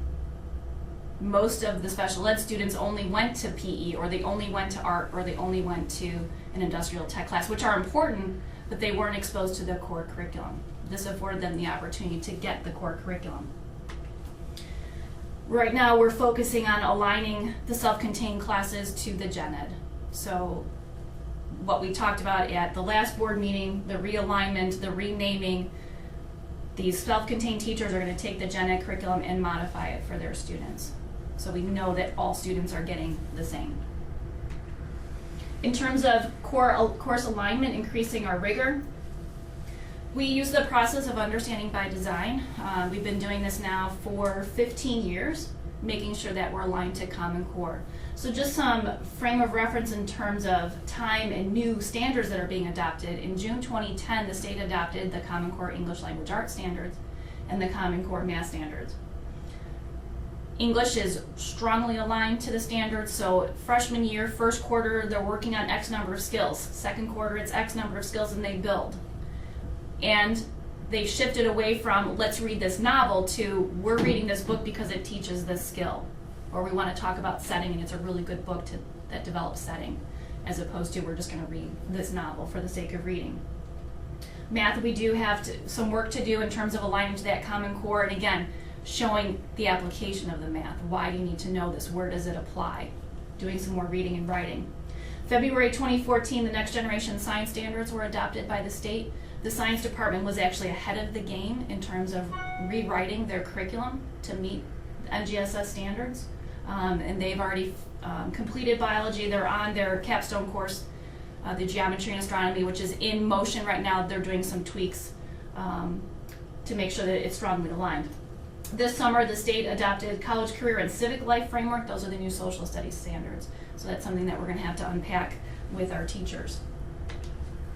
Departments are working on vertical alignment between the courses. Again, we want to focus on how does that skill translate from grade level to grade level, as opposed to, freshman year I'm learning Algebra 1 and I'm not going to use it again until my junior year. No, how does it come back over time?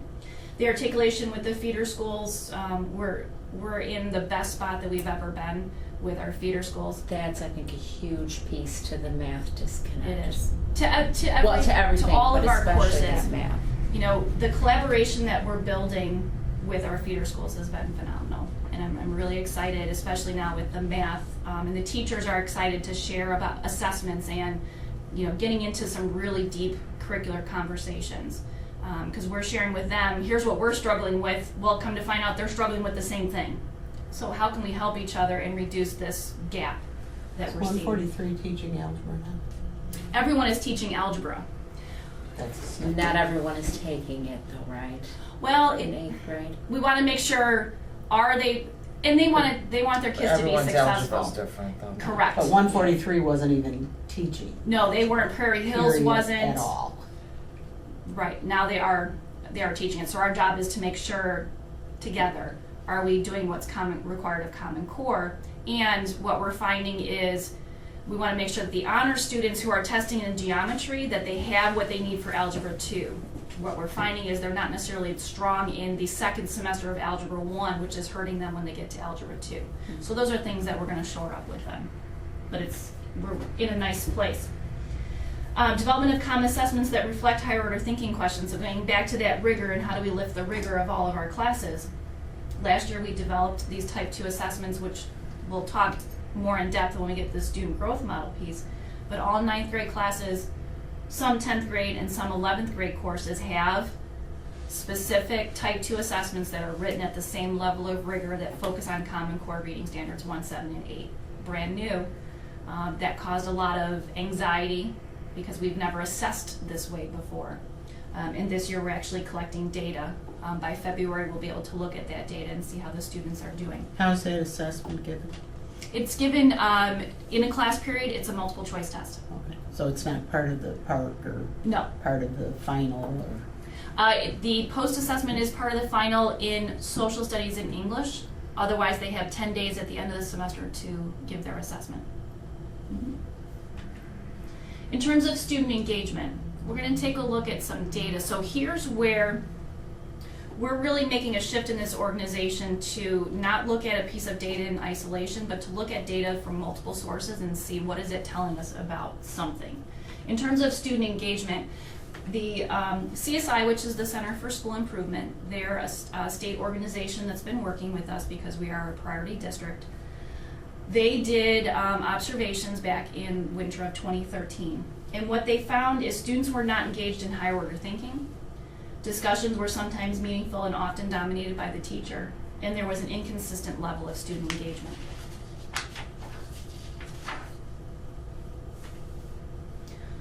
Taking that piece of information, when we couple it with the Illinois 5 Essentials and we couple it with teacher evaluation, we want to look at, do we have some cause for concern? If we were just to look at that piece in isolation, we may think, oh my gosh, our kids aren't learning. So we don't want to jump to conclusions. Let's look at two other pieces of data and see if we have some cause for concern. We are in the process of conducting walkthroughs.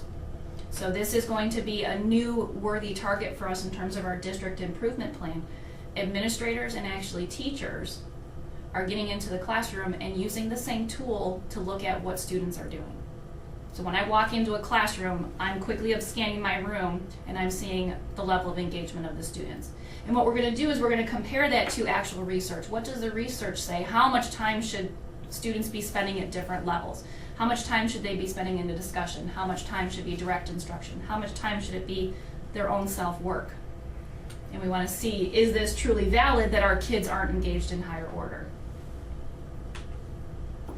The Illinois 5 Essentials data, here we're looking at quality of discussion. So the teachers had to respond to this question. Students use data or text references to support their ideas. Now we have data from the 2013 survey and then the survey from last year. So what you're looking at, 24%, this is district-wide data, 24% of our students use text references to support their ideas almost daily. Now keep in mind, we don't necessarily know what class the student was thinking of when they responded to this question. Okay, we don't know their frame of mind, but this is what they're saying. 26% of the time, they're never. And we went down to 27% and 20% almost daily. Again, we don't necessarily know if this is cause for alarm, but this particular question directly supports our Common Core Reading Standard 1. Are we having those conversations with our students to say, hey, when you answer, how did you get that answer? Where's your evidence to support your opinion or to support your response? Are we following up with questions with our students? This also directly aligns with critical attribute 3B, which is questioning and discussion technique. We're going to take a look at that in a minute at a proficient level. So a classroom that is operating at the proficient level, the teacher requires students to support their ideas with textual evidence. Teachers also respond to this question. Students build on each other's ideas during discussion. 28% to 25% almost daily, 61 to 60%, once to 2 times a week, and 11 to 15% never. And this directly aligns, again, with question and discussion technique, but now at the excellent performance level, where students are actually responding to each other and saying, you know what, Debbie, that was a really great idea, but did you consider this? And the teacher is not stepping aside and just mediating. Please stop me if you have questions at any point. So we're looking at these pieces of data, and then we also want to bring that into teacher evaluation. We're focused on developing best practices through the use of the framework for teaching and the framework for professional practice. So we actually have two different frameworks. When we say the framework for teaching, we are talking about the one specifically for classroom teachers. And when we talk about the framework for professional practice, we're talking about school service personnel, nurses, psychologists, social workers, speech paths. The bulk of our conversation is going to center around the teaching framework, but just so you're aware. So while we have all of this that's going on, these are our three main goals. This is our performance evaluation plan that we've been working on since 2009. It's made up of two parts. We've been operating in this world up until this school year. The majority of the focus has been on the Danielson framework and helping our teachers understand best practices in teaching. What's required in there is differentiated instruction, which you guys also talked about, being able to teach different students. And differentiated instruction is found within three of the domains of the framework. Planning and preparation, do I know my students and am I planning accordingly, which is domain one. Domain two goes back to one of the things you mentioned, is that learning environment. And then domain three is my actual instruction. And I'm keeping all my learners in mind. This year we've added the student growth piece.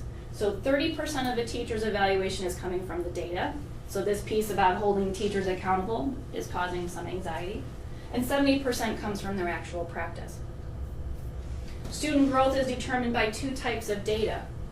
The first type is a type 1 or a type 2, which is a district common assessment. So the teachers wrote it for a particular class. This is the piece that teachers are being held accountable to reading. Common Core Standards 1, 7, and 8, all teachers, all courses. This particular data type is a type 3, that's a teacher-created assessment that's tied to their specific content skills. So they have an opportunity to be held accountable to their content, and they also have the opportunity to be held accountable to reading. Because in order for us to get student achievement to go up, everybody has to be part of the process. Okay? So if I'm looking at my data, and you mentioned the pre and the post, if I'm looking at my pre-assessment data, what is it telling me about my students? If I analyze that, that's going to drive my planning. So if I see I have a pocket of students that are struggling, what am I doing about it? Do I need to provide different tools? Do I need to provide different readings? Do I need to provide a different type of assessment?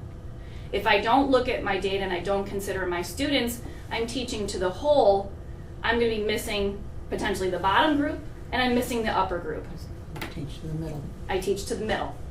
And where does our student achievement go? Either goes down or it flatlines, because I'm not doing anything about it. So we're trying to get the teachers to understand that all of this is woven together. There's no one piece that you can take in isolation. So they're wrestling with a lot of things right now. This whole new framework, which we're not hearing a lot about the framework itself, because they have the student growth piece that they're wrestling with. Which again, their job now is in their mind in jeopardy, because if my students don't show growth, I might be out of a job. And so we're trying to help them understand how these things are interconnected, trying to help build that collaboration. We're not out to get them. We want to set up an environment where all of us can grow. So let's look at two pieces from teacher evaluation that goes back to that student engagement survey and also the Illinois 5 Essentials. So we're going to look at two components. 3B, which is questioning and discussion technique. This is the average performance level for teachers in this component. So a 3 is proficient, a 4 is excellent, a 2 is needs improvement, and a 1 is unsatisfactory. So overall as a district, last year's group was a 3.19, this year's group was a 3.29. So we're at the bottom end of proficient. Some teachers may have gotten an excellent, some teachers may have gotten a needs improvement, which brought the average down to a low proficient. So what are we looking for in this particular component? We're looking at quality of questions and prompts. So again, getting back to, do we have rigor in our classrooms, or are we constantly asking factual recall? What are our discussion techniques? Am I just allowing any student to respond, or do I have a strategic method that I'm going through? And then, are my students participating? Is it always the same 5, and I'm ignoring people in the corners? And what are the indicators of effective teaching in this area? Questions are of high cognitive challenge, not only by the teacher, but by the student. Is the student asking higher order questions? Are they being reflective? Effective use of student responses and ideas. Discussion with the teacher stepping aside. Focusing on reasoning exhibited by students in discussion and high levels of student participation. So those are the types of things that we're looking for in just this one component of Danielson related to discussion techniques. When I look at that data and I see Oak Forest was at the top and now they're at the bottom, You're talking 2 different groups of teachers. I will tell you, 3B is one of the most difficult components for everyone to grasp. but look at the strides that the other schools made. Yeah. And part of it is, are the teachers using this tool for reflection, and are they seeing where they are falling and where they want to make some change? So let's take a look at 3D. Just so you get a feel for the different performance levels.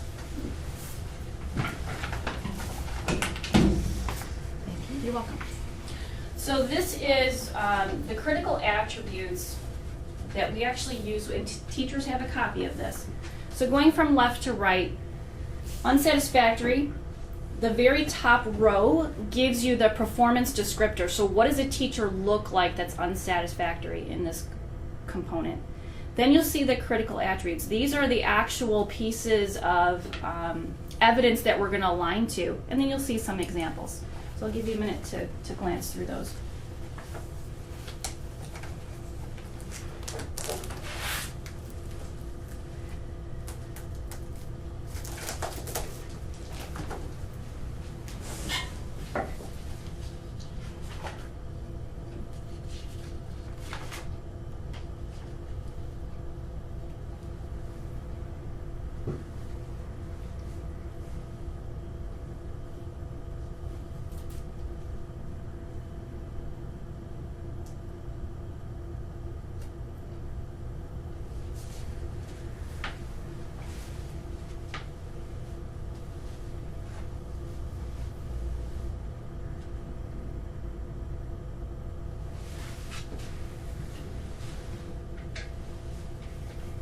Now, how, so say I'm a history teacher and I'm lecturing most of the time. Mm-hmm. That, since I'm monopolizing the conversation, is that gonna have a negative impact on me? If you spend the entire 55 minutes just talking to the students, yes, it will hurt you. It's how do you incorporate the lecture, and do you take timeouts and ask questions of the students to see if they're with you in the lecture. Now, how you ask the questions then determines where you fall Right. in your performance levels. If I ask a question to Kim and Kim responds to me, and then I ask a different question to Evelyn, that actually puts me in an unsatisfactory. Because I'm not allowing an opportunity for someone else to respond to Kim. I'm the one that's controlling the discussion, as opposed to, let me throw something out there, step back, and let the students kind of banter. So then do the teachers say, well, our classrooms are just out of control now because we've got kids yelling, interrupting? Well, then we go back to, let's have a conversation about your expectations, because now you're talking about creating a culture for learning. What we're doing in here is really important, and I want to hear your opinion. So in order for that to happen, here's how we want to proceed when we have a discussion. Either, if you have something to say, I want you to raise your hand, or you wait until someone stops before you, so again, are we setting the students up for a successful experience, and do they know what that even looks like? Now, what about so that students aren't cut off, or everybody wants to talk, or it just bows off in a 55-minute discussion with all the students, and they're having a great discussion, and these kids are all engaged, but the teacher has this curriculum to meet, this timeline, by the end of the quarter, end of 2 weeks, or whatever, you should have gotten this far, and well, you know, how are they handling that? Yeah, and that comes with practice. You know, you as an observer, you know when students are able to manipulate the teacher and can constantly get the teacher off track. And so you would have that, that conversation with the teacher of, you know what, if you want to allow a discussion, you have to cap it at X number of minutes.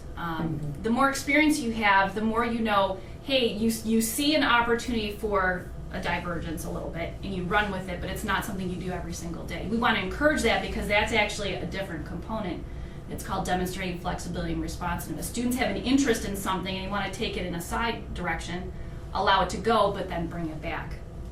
You know, so there's opportunities. And there's an opportunity for the teacher in their reflection to have a conversation about, hey, this topic, I planned this, but I saw a moment and we went in this direction and here's why. And that's totally okay. We don't ding them in the evaluation if they have the opportunity to explain why they did it. Now, if they can't explain it, that's a different, situation. And that usually, we tend to see that more with non-tenured teachers because they're new and they don't necessarily know how to bring it back once it's kind of veered off of it. And how do, like, the math teachers and the industrial tech teachers, how do they incorporate all of these that you're looking at when, sometimes a lot of the math the answer is what it is. Or in industrial tech, the wood pieces are gonna go like this and, you need to shim it this way and it's gonna fit. I mean, how are their evaluations being handled? So the teachers always give us a heads up in terms of here's what the class is going to look like when you come in. And so we want to know how the class is going to flow. Is this kind of a self-directed, kids are building something? You won't necessarily see the teacher asking questions, but then we're listening to students asking questions of the teacher because that's another piece of this. And what are the questions that they're asking? Is it simple factual recall again, or are they really trying to understand what it is that they're doing? So it doesn't necessarily have to be this formal discussion process. It could be a simple interaction between a few students or students to student. Yeah, so it depends. Math is a little bit trickier, but again, what we're looking for is, tell me how you got that answer. Isn't that what Common Core is? Exactly. Not what is the answer, but how did you get it? Instead of, as soon as they get the answer, they're great, they got it, I'm moving on. They're missing that opportunity of have the students tell you why. That gives you so much insight. That's one of the problems. I taught algebra, and that's one of the problems. When kids could figure it out in their head, then they got to the point where that process didn't work anymore. Yes. And they were They didn't know what lost to do. because they didn't listen to the beginning steps because they already knew the answer. Right, yeah. Yeah. So it's just shifting, and it's really, really hard. Like I said, this particular component is one of the most difficult ones. And it is the only instructional strategy that's actually in the framework. Okay. Any other comments or insights into the different performance levels for 3B?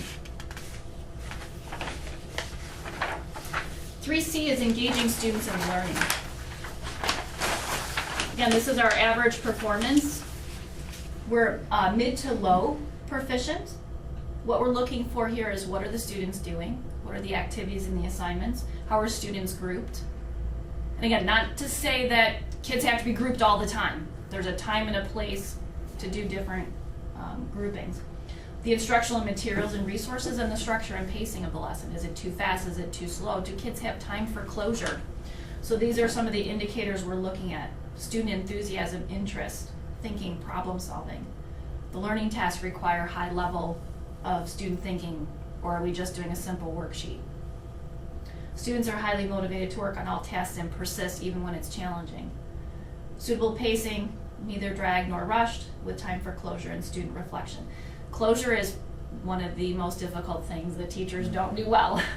We don't provide time to say, hey, what did we just do for 55 minutes? This was our objective. Did we accomplish it? We don't do that very well. But it's so important for students to take that moment to capture what it is before they move on to the next piece. So the next page in your packet is 3C.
What do you do with the PE teachers on all of this?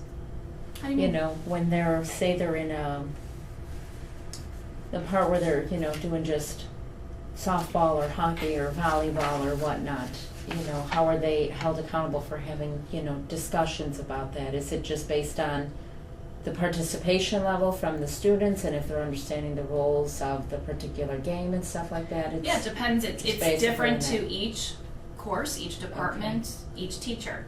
So again, we look at what are we doing that day? What's your point? What's your purpose? What do you want the students to get out of it? And oftentimes, the observers, while the students are working, they'll actually go and ask students, hey, what are you doing today? Why are you doing this? And if the students can articulate it, we know that they have an understanding of what's going on. We're not just simply seeing, oh yeah, all the kids are playing softball. No, we want to see, are they understanding the rules? Are they participating as a team? What are they saying to each other? Are they socializing, or are they actually talking about what it is they're supposed to be doing? Okay. Yeah. What do you notice though about as we move to the right, as we move from proficient to excellent? More student involvement. Definitely more student involvement. And so that goes back to one of the things that you had mentioned on the list is students being accountable for their learning. And this is also where part of the struggle is in the organization is we're coming off of an prior system that was very teacher-centered, very traditional, to one that is more student-centered, because if the students aren't learning, what are we doing? What are we here for? Right, At the end of the day. and if you have unengaged kids, I mean, it can be very hard for a teacher the entire year to try to get those kids to be accountable for themselves, to work. I mean, Absolutely. So it's finding what is that trigger that's going to get that student engaged. If I know my students and I know their interests, can I weave that interest into something in my lesson that I know that's going to hook them?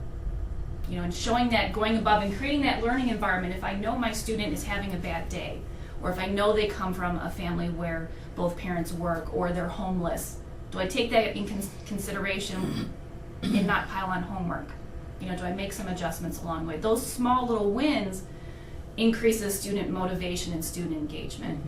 You know, so there's a lot of factors kind of woven into this process. Any other comments about what you're seeing?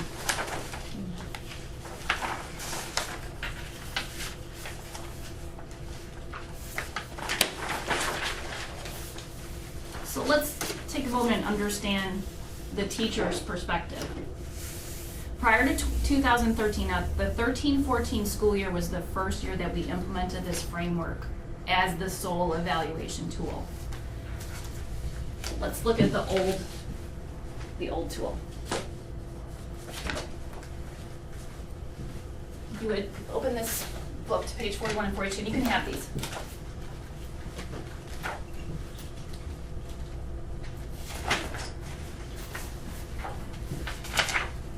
41 and 42. This was the old evaluation tool.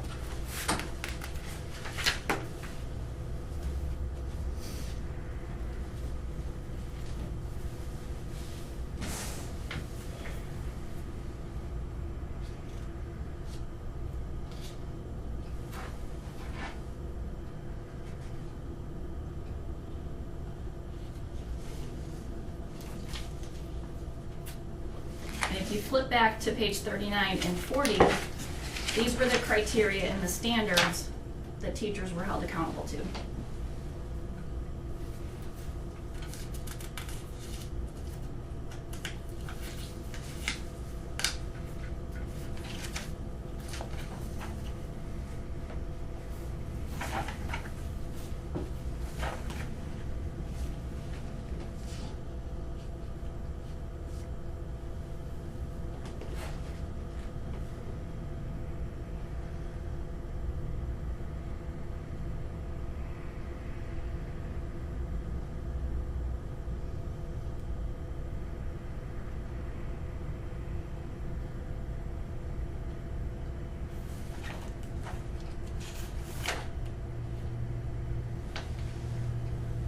So what's the problem with this tool? We don't care how the kids do. well, it's completely missing all the student engagement. Absolutely nothing about kids. Yeah. What else?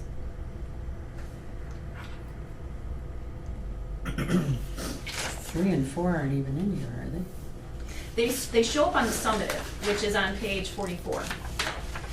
We basically asked the teacher to say, tell me how you engaged in collegial relationships and what did you do to grow professionally, but we didn't have anything to evaluate them against. And Basically, whatever they told How us. do you prove that? Right, we dumped it in there. No proof. So, Evelyn, you just brought up one piece. There's actually no evidence In anything? in this framework. What else is missing from this old tool? We have criteria. Yeah, where's the score?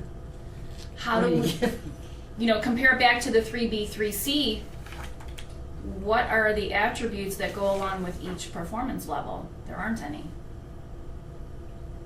So we had no common understanding of criteria. If each one of us was an observer, each one of us would have our own opinion about what good teaching looked like. And so going into a classroom, I'm completely comfortable with organized chaos. Kim, you may like students in their rows because that's comfortable for you, but it doesn't matter what we think. The ultimate goal is, are the kids learning? You know, and so in the old framework, it's whatever I thought was good is how I viewed the teachers. And so the evaluations were full of opinion and bias and interpretation. There was absolutely no evidence to back up what we were seeing in the classroom. It's just, From one visit on one day, right? 2 visits? it was 2 visits and they were back to back. I came in 1 week, I did a write-up, I didn't even talk to you about it. I came in the second week, I did a write-up, and then I told you what you were. There was no opportunity for the teacher to really engage in a conversation. You turned in lesson plans, but I didn't even evaluate your lesson plans on anything. It was just more of, yeah, you have lesson plans, kind of a thing. Also, back in this old framework, in this old model, all the administrators, they went to a 1-day training for 5 hours. And at the end of the day, we were considered an effective evaluator. Now keep in mind, at that time, every district was using a different tool. So they could never have a common conversation about what good teaching was. They just told you, here are some things you might want to try. Good luck. So we're coming off of that system. So then how does that impact, oh, let me back up. Also, excellent teachers. Once a teacher received an excellent, they could do either action research, which is an independent research project. So if I wanted to look at my questioning and discussion technique, I could actually create an action research project, collect some data, write a paper on it, and there's my evaluation. Or I could do collegial evaluation where Deb and I could pair up. I'm gonna go see her, she's got a goal she wants to work on, I have a goal, she's gonna come see me. We do our 2 observations, we do a write-up, and there's my evaluation. Okay, so let's think about They now. had to get to a certain point in order, they had to get an excellent, that was. They did. So, what does this mean for a teacher now going into Danielson? Let's look at a 24-year veteran. Started in 1992. This is what their evaluation cycle potentially could look like. Back in that time, it only took 2 years to become tenured. I want to say it was around 1998, somewhere in there, the law changed and it was 4 years for tenure. But back then it was 2. So an administrator came in and evaluated you for 2 years, then you were off. An administrator came in and evaluated you, and if you got an excellent, you were off and you were on 3 cycles of collegial, where your partner would give you an excellent. Then you would come back for an administrative evaluation. If that was excellent, you'd have 3 more cycles of collegial. Administrator comes back in and gives you an excellent. 2013, so in your 22nd year, now you're faced with Danielson. So, what's the problem here? We have 18 years where this teacher was being considered excellent. Off of a tool, again, even off of this one where there was no rubric to say this is what good teaching looks like, we're coming off of an action research of collegial, which also didn't have a rubric or a framework to go with it.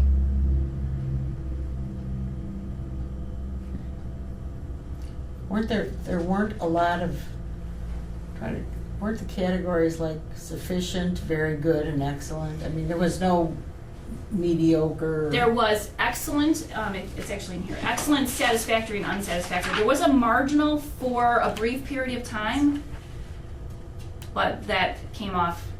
So it was just the three categories. Excellence on page 43. Excellent, satisfactory, and unsatisfactory. That's why everybody was an excellent. Yeah, I could Could see just the be panic. good. So now you're coming off of a tool that was rather loose to a tool where we all have now a common language. And so that in and of itself provided some levels of anxiety for teachers. Now you can kind of understand where they're coming from. And this was a lot of our veteran staff before coming into Danielson. So, and that's a challenge.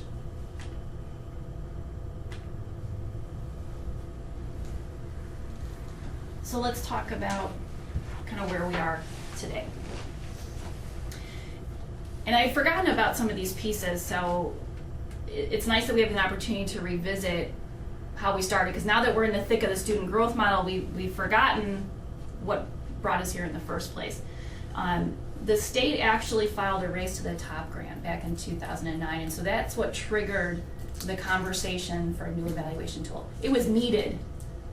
This was the opportune time to do that. So the District Evaluation Committee, which is known as the DEC, and the JFA wanted to do this. And so at the time that we created our resource guide, and I'm sorry I don't have any more copies, we're actually working on our 3rd edition. But when we put this together for teachers, we took the time to actually document the history, and I'm glad that we did, because we would have forgotten a lot of our early work.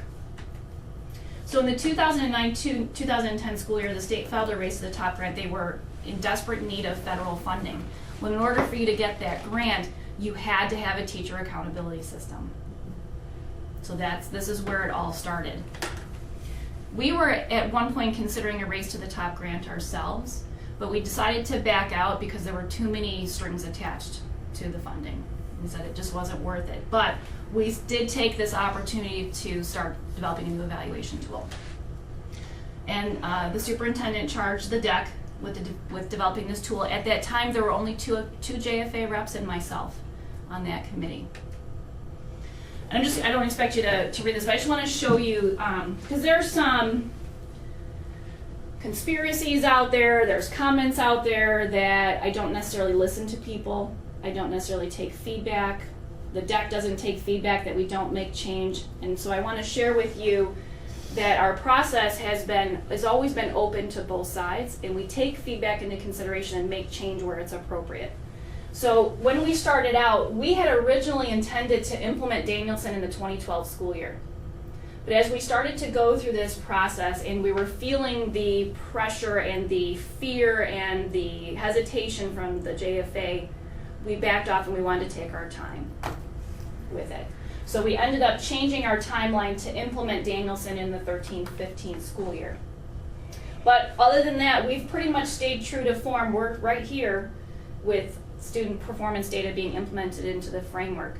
So back in 2009, we actually decided, okay, when do we absolutely have to implement data? And we knew it was going to be 2015-16, and we backed up and said, okay, what do we have to do each year in order to get our teachers ready? There are some districts that basically said, teachers, here's your tool, you have no input, and we're doing it this year.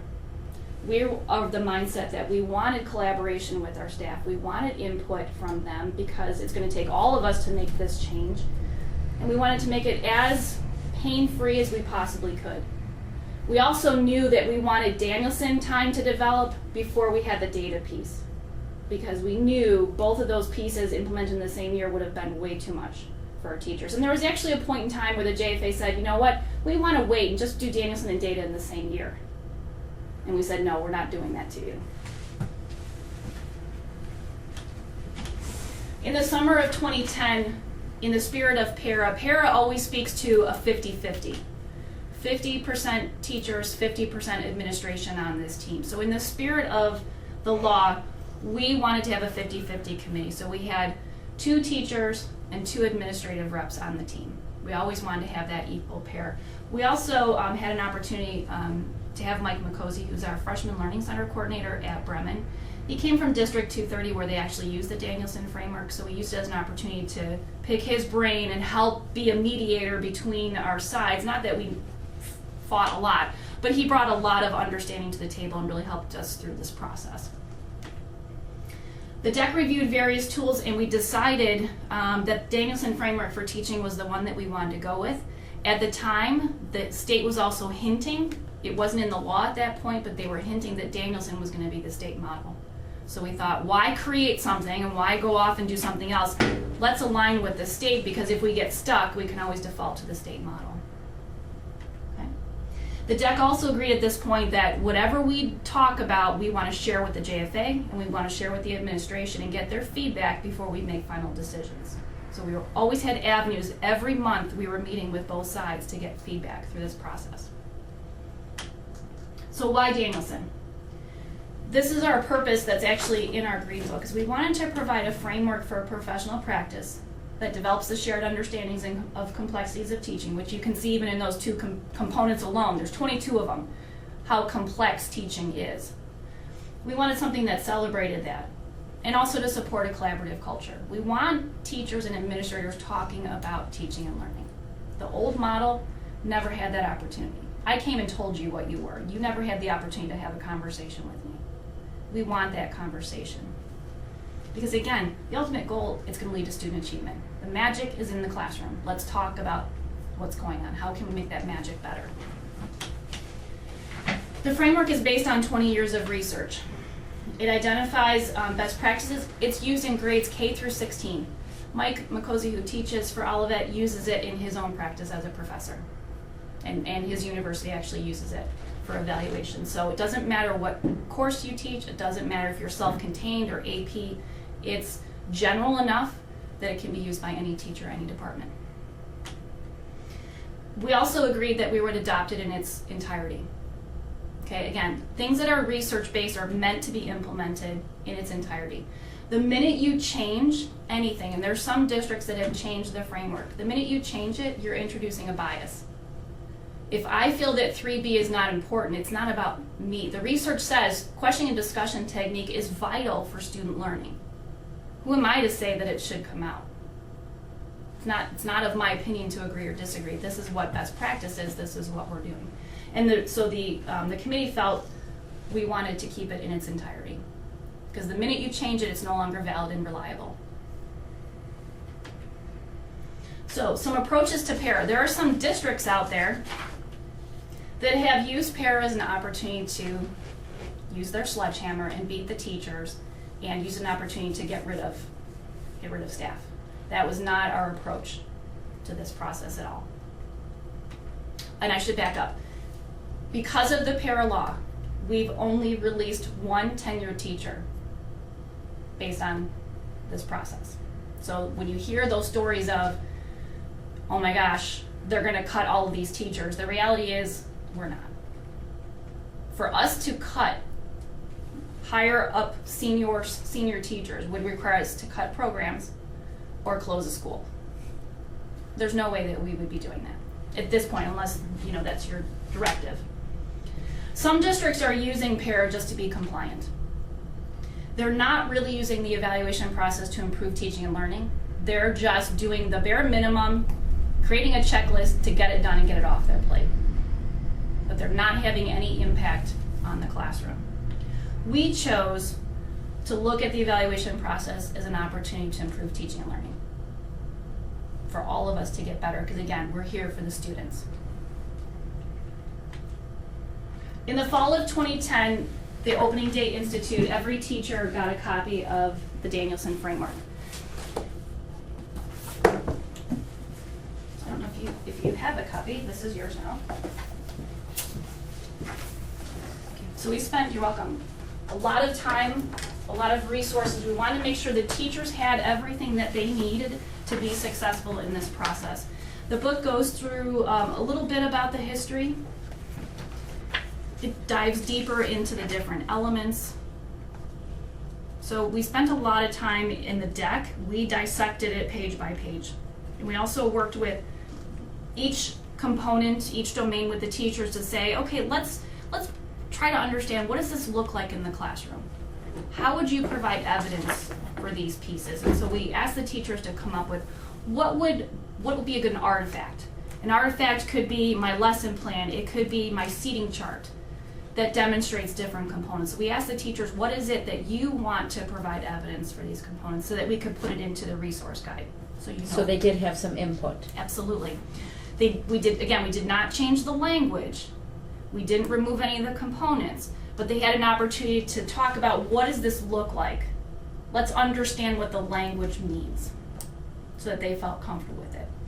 The only exception to the frameworks in the back of it, Danielson has all the school service personnel. So the counselors, the nurses, the psychs, they went through, because again, nationwide, the positions aren't necessarily the same. Teaching is the same across the country, but psychs are not necessarily the same in their roles. So they had an opportunity to figure out, okay, I don't do this job, but I do this piece in this framework, so we pulled it over. The media specialists had an opportunity to do that. The social workers actually do not have a framework, so they had to create one. We went and did research from other districts that had frameworks, and they actually pieced their framework together. But everyone had an opportunity to go through their frameworks, to create their questionnaires, to come up with their own artifacts in this process. So this first time through is really going to be kind of a learning experience for everybody on meeting these different frameworks. It's, okay, now, it might be, now I get what you're talking about, what you're looking for, but trying to get this into place and getting through it one time. Yes. So they really should be looking at it as a learning experience for themselves rather than, a fear of losing their job. Yes, but unfortunately some have not separated the two. And so yes, the first year through, there was a lot of anxiety about it. And we're seeing the same thing this year because the data piece is new. Right. But you're right, it takes, and what we try to tell the teachers is just do your best. Just do your teaching. Let the framework be, see where you are, and then now you know where to improve. As opposed to, there were teachers that were spending hours upon hours creating lesson plans and answering their questions that, their questionnaires were 20 pages long. It's like, what are you doing? You're not understanding the process. Ask questions. So they were spending, part of it too is they felt like they had to be excellent in everything, and you don't have to be. So some of their own internal struggle with the labels, unfortunately. But again, I think that goes back to the miscommunication of somewhere they're not getting the right message, Or they haven't internalized it. Right. They've heard the message, but they still haven't internalized. Or, and I am aware of there's a handful of senior teachers who, no matter what, you could tell them, it's white paper, and they're going to say, no, it's not, it's green. Yes. Yeah, there's just some that won't accept this at all. Yeah, but those same people have had, umpteen years. Well, they've been on that little model of, That cycle of- Right, but I had but better let's go. security that no one was You're ever gonna acting as take a away from mentor you. to a younger person. You have no right to put that shit on them, and poison them, right. Mhm. and that's what's happening. Yeah. In the fall of 2010, we actually established the JFA Evaluation Committee. So this was open to any teacher in the district. We met every single month, and it was an opportunity to say, here's what the deck talked about, give us your feedback. And at most, we would have 25 teachers out of 300. And that was pretty much the pattern for 5 years. Some months, we had 5. Depending upon what the topic was. Because there was one year where we really focused on school service personnel, so it didn't apply to the teachers. But for the most part, 20, 25 teachers max participated.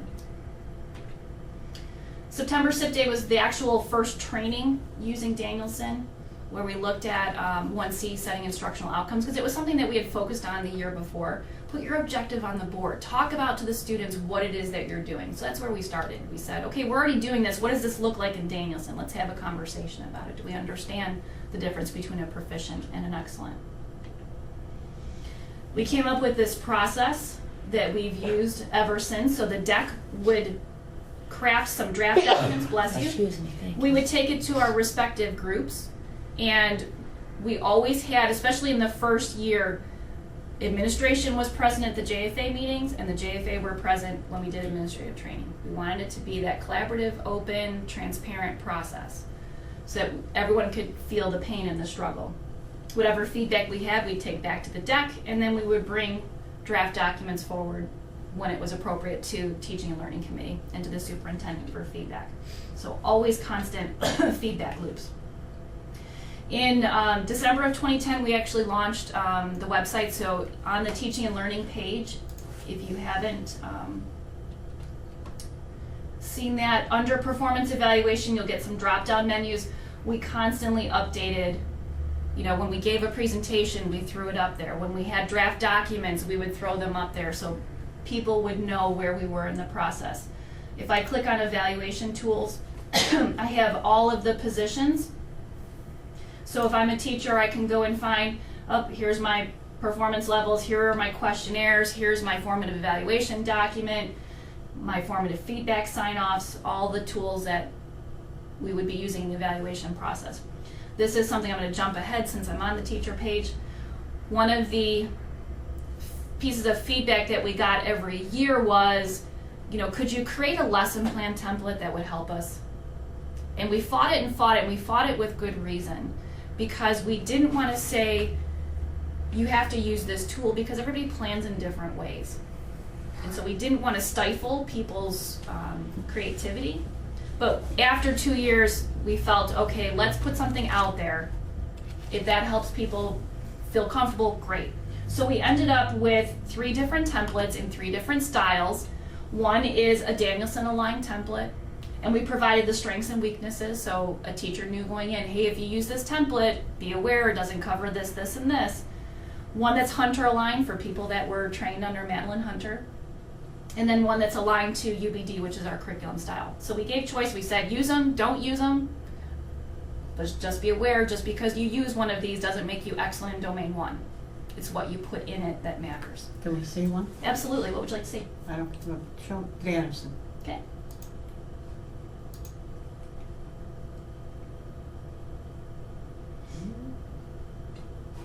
Yeah, let me go into the actual. We'll wait for that.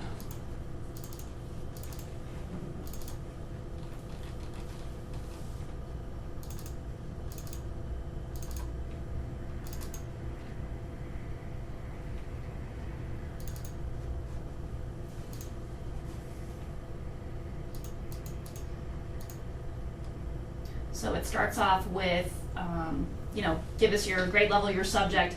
Okay, tell us, where are you in this lesson? Where were you before? How does this lesson fit into it? Where are you headed? How does this connect to other disciplines? Now, we're not just looking for, it's connected to art or connected to business. How? How long is it? Why is this relevant to the students?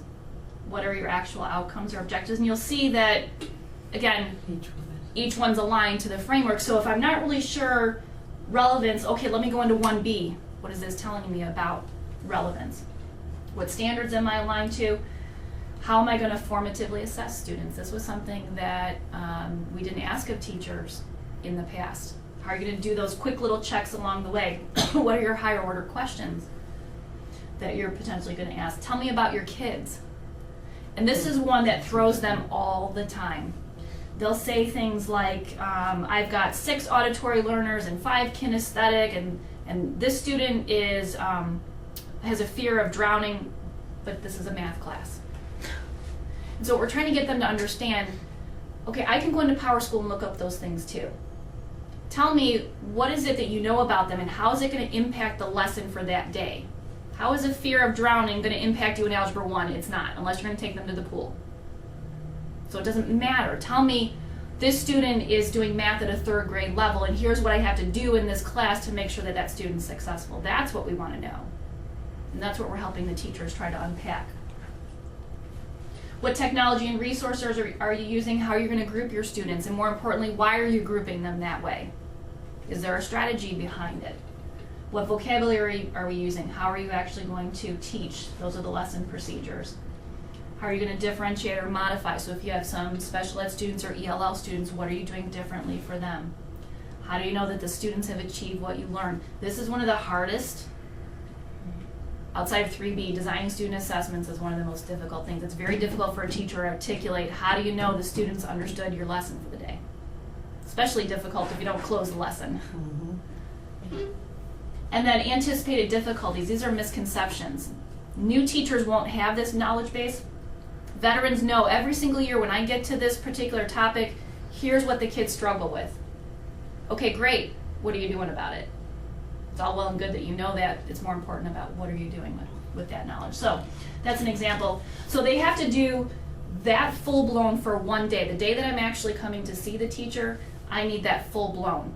The 2 days before and the 2 days after, they can do an abbreviated lesson plan. Because it's giving me a picture of where were you, what did you do that led you up to this moment, and then how is it going to lead you into the next couple of days. So that's an example of a lesson plan. But they don't have to do that for every single class, every single day. No, for the first observation, for the formal observation, they get to pick the class and the period. And the reason we did that is because the paperwork is so specific, we want to know about that class. For the informal observation, there's actually no paperwork, but we get to pick the class and the period, and they don't know when we're coming. That was a change that came out of for this school year. We didn't do that, we didn't start off that way. We actually had 2 formal observations with all the paperwork that goes with it. And the teachers were feeling it was too much work, too much paper. So we said, okay, the trade-off is you get to pick one with the paperwork, but we get to pick one unannounced. But that's for tenured teachers, right? For all. For all. Yeah. Tenured teachers, it's 2 observations, 1 formal, 1 informal. Non-tenured, it's 2 formal and 1 informal. And that's the minimum state law requirement. I could see why they are feeling, kind of overwhelmed. It's a lot. Mm-hmm. It's a lot. Yeah, and so again, we're trying to find ways of making it a little bit more efficient, but not diminishing what we're trying to do. Or taken away from their teaching time, because Yes. if they're so focused on that. Well, and part of it is they need to understand what it is we're looking for. And are you truly understanding your practice, then you know exactly how to respond. Right. Yep. It's going to take some time though, Absolutely. for that to. Absolutely. During the 2010-11 school year, so that whole entire school year, we made presentations to JFA and administration, allowed the teachers to talk about evidence. We really focused on the teachers for the first year because that was the majority of the staff. In the summer of 2011 is when we put together the white book for them. And it shows the alignment between the 2 tools. If you look at the back of the book, starting on page 49.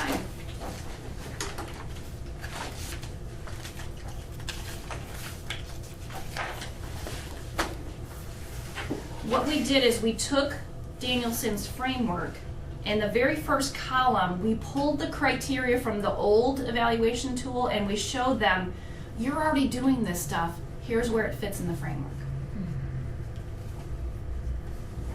The only 2 components that we never assessed in the old tool was designing student assessments, which is 1F, and reflecting on teaching, which is 4A.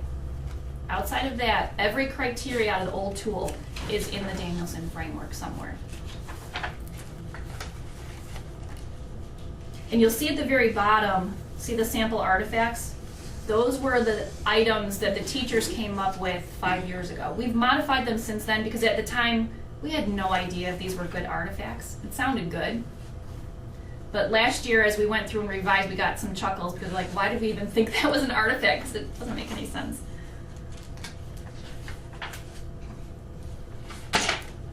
So we wanted to reassure the teachers, you're already doing what's in the framework. Our job now is to help you truly understand what it means and help you understand where your performance is and where you want to be. And every single teacher got a copy of that.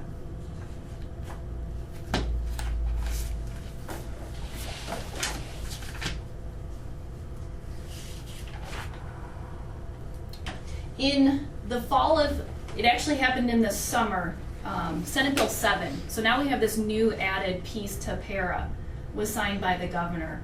And this added another layer of stress to the teachers and to the evaluation process. It required teachers to be placed in groups based on their performance. So prior to this, teachers had safety in their seniority. That no longer is the case. And I'll talk about the groupings in a second.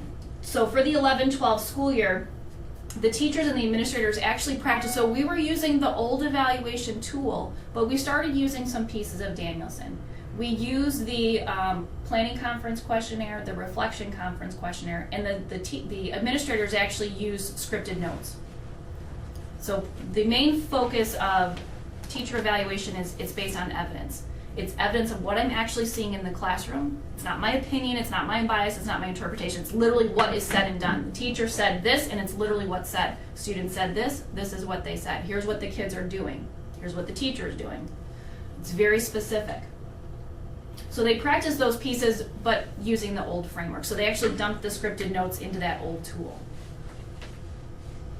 Meanwhile, this whole school year, the deck focused on the school service personnel. So we went and Mike McCosey and I met with every single position, had an opportunity. So all the counselors got together and we tore apart the framework and we made sure that they were comfortable. They came up with their artifacts. They actually crafted their own questionnaires, modeled against the teachers. We did that for every single position. It took us a year and actually into the summer to do that. At that time, too, the Joint RIF Committee was created, so we had another committee on the side that was responsible to determine these groupings, who goes in these groups. That all had to be negotiated, and it's based on performance. So here's the implication of Senate Bill 7, and this is what has teachers stressed out. Group 1, any teacher that doesn't have an evaluation or doesn't have a summative rating by March 1st goes into Group 1. If we have a RIF, they're the first to go. Okay? I also should tell you that teachers were put into categories. They're no longer in departments. They're in a specific category based on their endorsement. And we had to do that because you can't put the same teacher in the world language department because they can't teach both French and Spanish. We only have 2 that can do both languages. So we have a French category and we have a Spanish category. We have a music category and we have an art category. I believe those are the only 2 departments that are split. Everybody else, it's math, science, English, etc. But it's based on your endorsements. Group 2, if I end up with any of these performance ratings, it's based on 2 years of data. So if I was an excellent 1 year and I got an unsatisfactory, I end up in Group 2. And it needs improvement, proficient, needs improvement, needs improvement. These are all the possible combinations.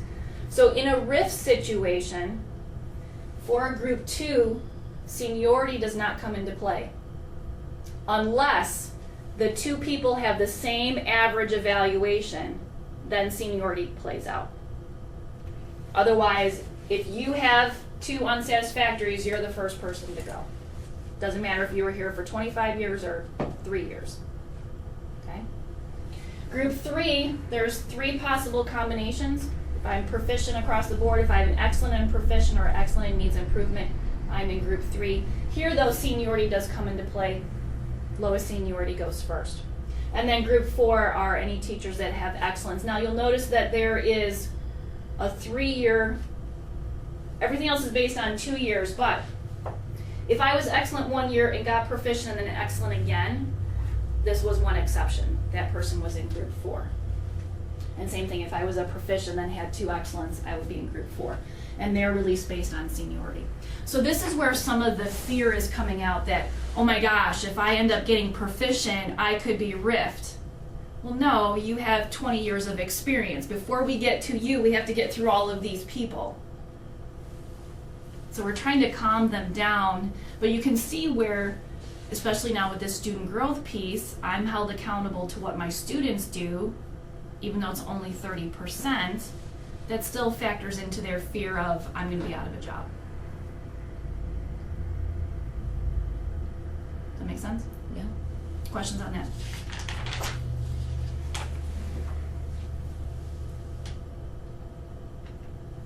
You want me to go back? Hmm? You want me to go back, or are you good? No, good. Okay.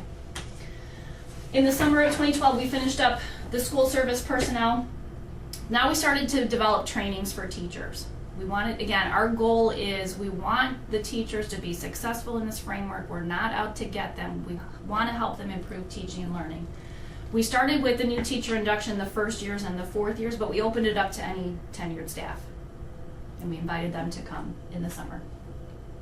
This summer was the summer that the administrators had to do their state training, so this is where the administrators started to grieve a little bit. Remember, in the old model, we had 1 day, 5 hours. This training was 60 plus hours. Individual, on your own, and you had to pass tests. If you didn't pass your tests, you went on a remediation, and if you didn't pass your tests, you couldn't evaluate. So that put a little added pressure on the administrators. We didn't have that before. And it also sucked up a good chunk of your summer. But I'm not apologizing for that because it's made us better evaluators, by far.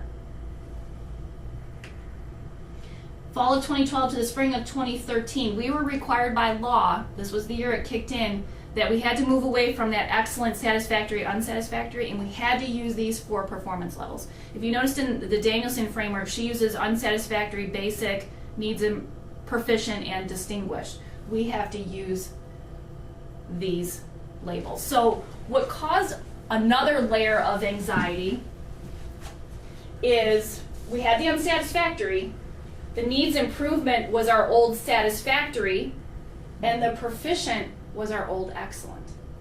Danielson put a layer above the excellent. So this, again, it's the labels that teachers have a hard time with. What do you mean I'm not excellent anymore? I've always been excellent for 18 years. Right. That's actually proficient. And there's nothing wrong with being proficient. Our October Institute, the deck presented all the changes to Senate Bill 7, the performance levels in the RIF groups. We finalized all the rubrics and the questionnaires to use in the fall of 2013. In the summer of 2013, we developed the Green Resource Guide, and we'll get you copies when our 3rd edition is ready. But it outlined the whole entire performance evaluation plan. We actually included all the school service personnel, so everybody had everything in one spot. Everybody got a copy. We put together some training sessions, so we had 3 training sessions that built on each other. First was in Navigating Danielson. Let's talk about what this framework is. We had 85 teachers go through that training. Analyzing scripted notes and artifacts, we really delved into, hey, bring some things with you. Let's talk about where would that fit in the framework. Is that a good artifact? Let's have a conversation about it. Let's look at scripted notes and how you analyze it. We had 64 teachers go through that training. And then understanding performance levels, much like what you guys took a look at. We had the teachers struggle with, okay, what component is this? Which critical attributes line up to the performance levels? What are some examples? They had to do some mapping themselves. We had 104 teachers go through that training. And that was offered August, September, October. We also provided training to the administrators. So we wanted to make sure that they felt comfortable with the process. When we saw some drift, we saw administrators not necessarily following the process, we brought them back together and retrained. How many revisited. teachers in total do we have now? We had 181 that year, and 194 would be 275, 375. Mhm. This was something, I guarantee no other district is doing this. We wanted the teachers to make a successful transition, to feel comfortable in this process, to make sure that it was fair and unbiased. Because in the old tool, there was a lot of anxiety about, well, if you got Debbie as an evaluator, she gives out excellence. But if you got Corey, you only got a proficient, which is totally not true.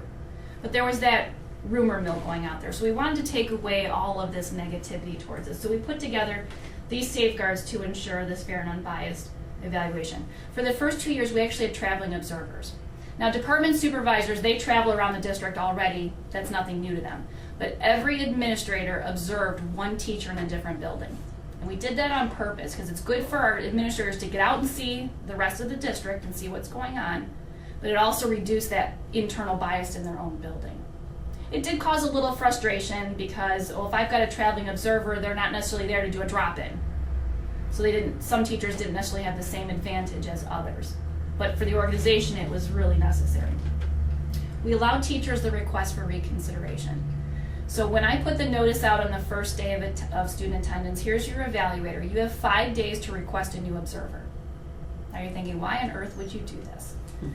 There have been some cases, now we do the pairings 2 years in advance. There have been some instances where, a principal may assign an observer to a teacher but forgot they had a run-in that year and it caused a write-up. Well, we didn't want to go into Danielson with this pair now being at odds. It's not setting anybody up for success. So we allowed teachers the opportunity to request a new observer. And they had to put it in writing and bring it to the deck for review. And most cases we did honor them. We had, I think, 4 the first year and 3 the Who's to second say year. how many of those did she catch? It's not a lot, but we capped it. We said we're only going to honor 10%, but we only got 4 and 3.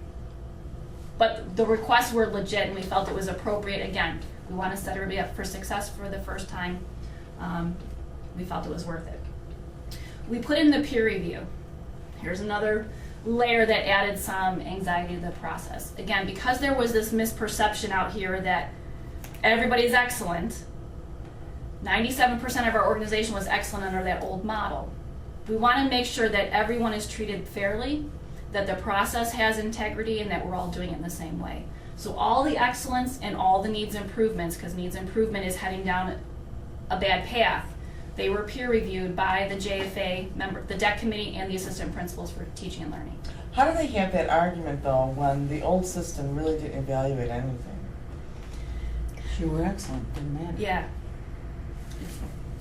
But Would you argue it's like with saying that if you were if excellent? I'm taking a new test, if I use the answers that I used on the old test, I'm not going to do well. It's again that label that we put upon ourselves. For 18 years, we were under this impression that we were excellent. It's just a hard thing for some people to overcome, even though it is a brand new tool and it's a whole new set of rules. And it added some anxiety to the administration, because here's this body of, here's these people looking at my work, and if I'm not doing a good job, I must not be a good administrator. And everybody was missing the point. This is about improving our organization, improving teaching and learning. The peer review was completely anonymous. I went through and whited out every single name. The committee had no idea who the teacher was, what building they were from, what the class was. So we could have rich conversation about the evidence. Is this truly appropriate or not appropriate? And if it wasn't, we went back to the observer and said, hey, do you have anything else? Do you have any other evidence? In some cases, we found evidence that they missed to really support that excellent, or you know what, this component truly isn't excellent. You need to go back and rework it. Or really call the teacher, they're not excellent, they're proficient. Because we truly want the excellent teachers to stand apart. And rightfully so. Mm-hmm. There's still some anxiety out there of, well, I don't want to be lumped into the same group of teachers because I know I'm better than so-and-so. Well, you have no idea what their performance is. Yes, we may be both proficient, but for all you know, I've got 3 needs improvements. My label is still the same. Mm-hmm. So there's some anxiety there. We had a specific sign-off sheet. So while this was required by the law, and this is something that's really beneficial to both teachers and administrators, the law says if a teacher is heading down a path of needs improvement or unsatisfactory, you must tell them, especially after the first observation. We want them to improve. Mm-hmm. This, again, we don't want to set up an I gotcha system. But we took it a step further, and we actually have a piece of paper that the teacher and the administrator sign off on that I've had this conversation with you. You know you're headed down this path. Now it's up to you to do something about it. So it protects both sides. And then we have a rebuttal process at the end. If a teacher feels that they weren't given a fair opportunity, or they felt that evidence was overlooked, they have an opportunity to write a rebuttal and request a rating change. That gets reviewed by the DEC, and we look at everything. They can't just say, you know what, my 1B should have been excellent. We open up the entire evaluation. Because we want to make sure that all the evidence supports, if we're truly going to change this rating, and if the rating ends up excellent, the rest of your work needs to be excellent. So we put those things in place. Again, we want to build that collaboration and that get away from that I gotcha. We're not here with a hammer. We're almost done. And how many of those have you had? We had, I can tell you. In our first year, we had 28 total submissions for rebuttals. 22 of them were truly excellent and 6 were proficient. So we had- And- So were they turning as proficient and you found them excellent, is that what you're No, saying? the observer was saying this body of work is excellent. We went through to make sure it was. Okay, In 6 cases, the evidence wasn't there. so, or maybe I misunderstood Yeah, something. who asked for the rebuttal then? I thought the teacher- rebuttal was, The if rebuttal I comes didn't like after. mine, Right, so if you were one of the 6, now you didn't know I was putting you up for excellent. Okay? I sent it to the committee came back and said, no, there is no evidence here to support the excellence. why is the committee involved though? That's the part I don't get. Okay, we put it in place because again, we want to make sure that everybody's using the framework in the same way, that they actually have evidence to support the rating that they're delivering. Because in the old framework, there was no evidence. Somebody said that they were excellent and based on what? Because you felt good that day? We want to make sure what you saw in the classroom, the artifacts that were turned in, truly aligned to the framework performance of excellent. So that it was the same for every excellent. So if they got an excellent, or basically their evaluation goes to the committee and it's reviewed? Before Prior- they get the before rating. it goes, the So rating how do is you know given. there's not proficients that maybe I'm having a bad day and I'm not gonna give you excellent? We don't, and that's where there was a glitch in the process, but we also didn't have the manpower to look at every evaluation. We based it off of the concern coming out of the old framework. That again, if you got so-and-so, you got an automatic excellent, and we know you didn't do anything for it. But if you got so-and-so, you only got a proficient. We could Yeah, only but then work with, isn't that gonna create work, because if I get a proficient, I'm gonna ask you to look at it. but you can, but if we go through the evidence and it's not there, That's fine, I don't Yeah. care. doesn't bother me either. And we actually didn't have a lot of rebuttals, surprisingly. But let's say It that is surprising. Yeah, so let's say you ended up with a proficient, you could write that rebuttal, send it back to the committee, and we'll open it up again and look at the evidence, and we'll say, Debbie, really, I would do it every time, I would argue it. you could. You could. Our first year, I think we only had 8 rebuttals, and last year we had 5. Most cases, the rating stood. In some cases, because some actually came out as proficient, and they thought they were excellent. And we found a couple of components where, you know what, you're right, the observer missed that evidence, that component should have been excellent, and we change it. We never change the rating down, but if we find evidence to support a higher rating, we change it up. But nobody came with an excellent rating for a rebuttal. You had proficient Yes, it was always rebuttals. proficient. Yeah. Or needs improvement, we had. Last year we had 47 teachers submitted for review. 4 of them were actually needs improvement. We wanted to make sure that they were legit needs improvements and not ended up being something higher, and then 4 were proficient. This year, we're not going to do the peer review process. Again, because it provided a level of anxiety that we didn't intend. People didn't recognize the fact that we're trying to honor the process. What we're going to do is on the back end is in the spring, we're going to do a random peer review, and it could be some proficients, because we want to make sure, are there some proficient teachers that aren't getting their due diligence? Should they have been excellent? We want to make sure that we catch that and retrain if needed. So more or less an audit. Yes, it's going to be a random audit of evaluations. Because we knew we had to look at the 2 extremes, but we knew there's a pocket that potentially is lost. We continue Danielson trainings because again, now this is the first group going through the evaluation process. We had 181 staff members. We are full Danielson this school year, no more old tool. The October Institute was completely dedicated to Danielson. We had teachers create sessions around the different components so that teachers could understand what it looks like. We took feedback from the DEC members and made changes actually along the way. Originally, our window for the formal observation was 10 days. That was the old model. But all the paperwork, everybody was just getting bogged down, so we extended it to 20. We actually made that on the fly after like 2 months. We made some adjustments. Teachers were surveyed at the end of the process. We had, out of the 181 teachers, 104 actually responded to the survey, asking them, was your evaluation fair? Were the resources helpful to you? Did the trainings help? If you could change one thing, what would it be? And we took all those things into consideration, identified some areas of improvement and some future training topics.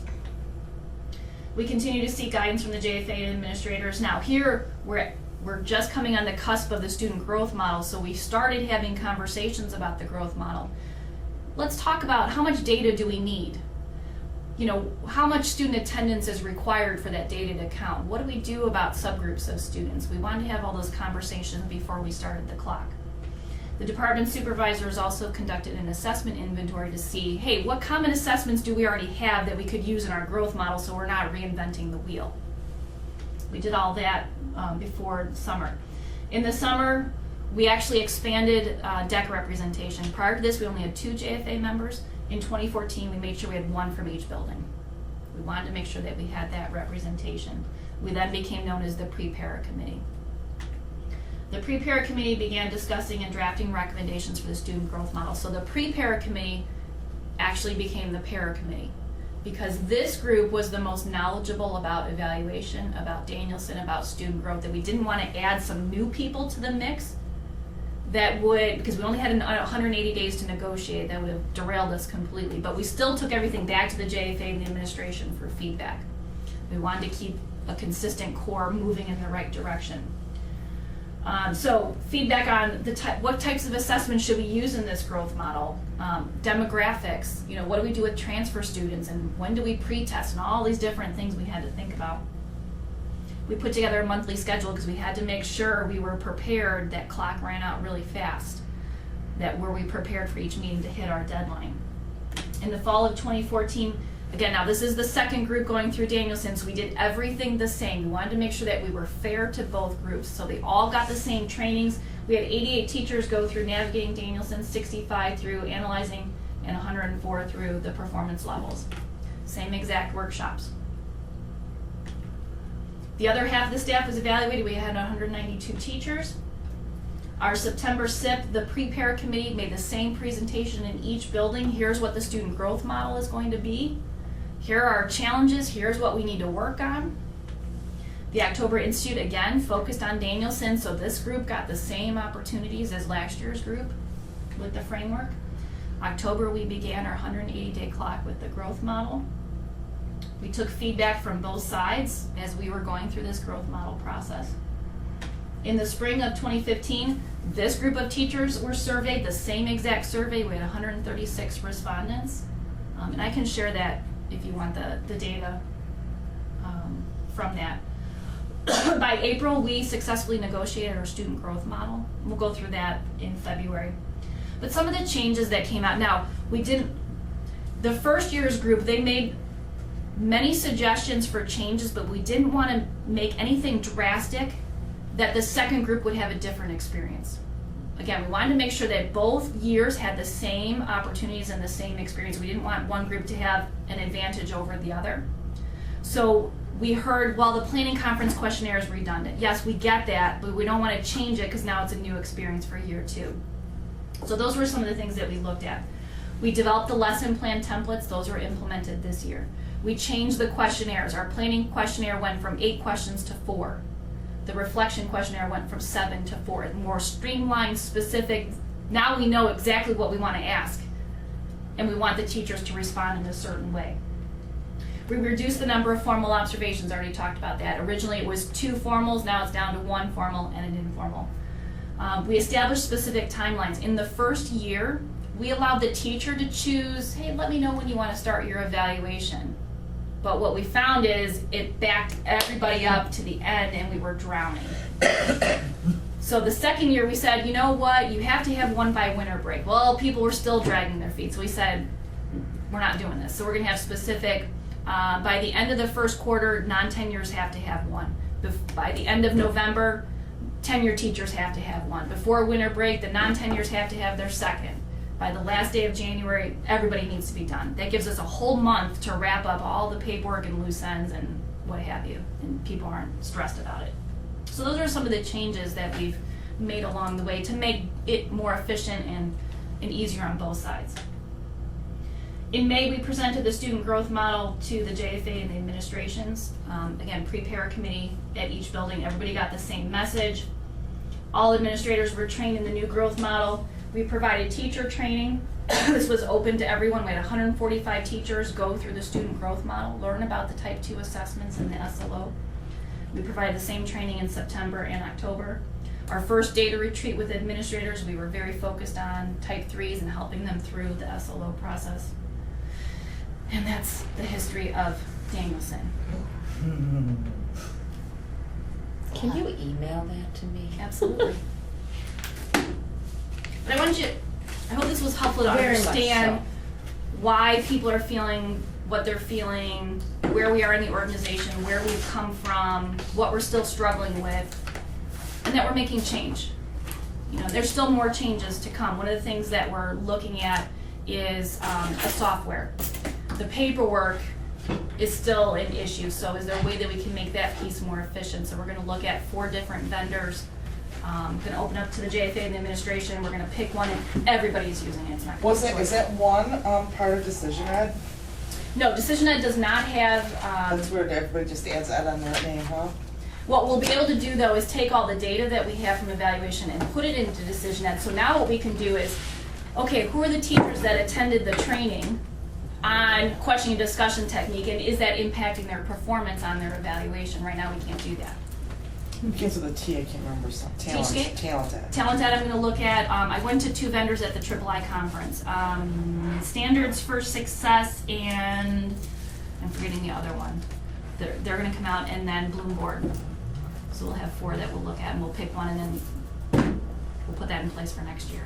So that really helped too. So all the teachers have been evaluated by Danielson. Correct, Now the first group is being evaluated with student growth. yes.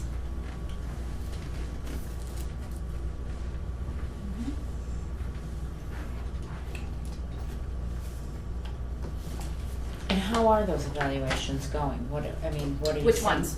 with the student growth now? Are you seeing positive No, the first, improvements? They Well, have yeah. trouble picking what to start with. yes, we had, well, the type 2 since it was done, that was easy. We didn't really hear a lot of issues out of that. It was the type 3. So what we'll talk about is, we've got some new learning going on here.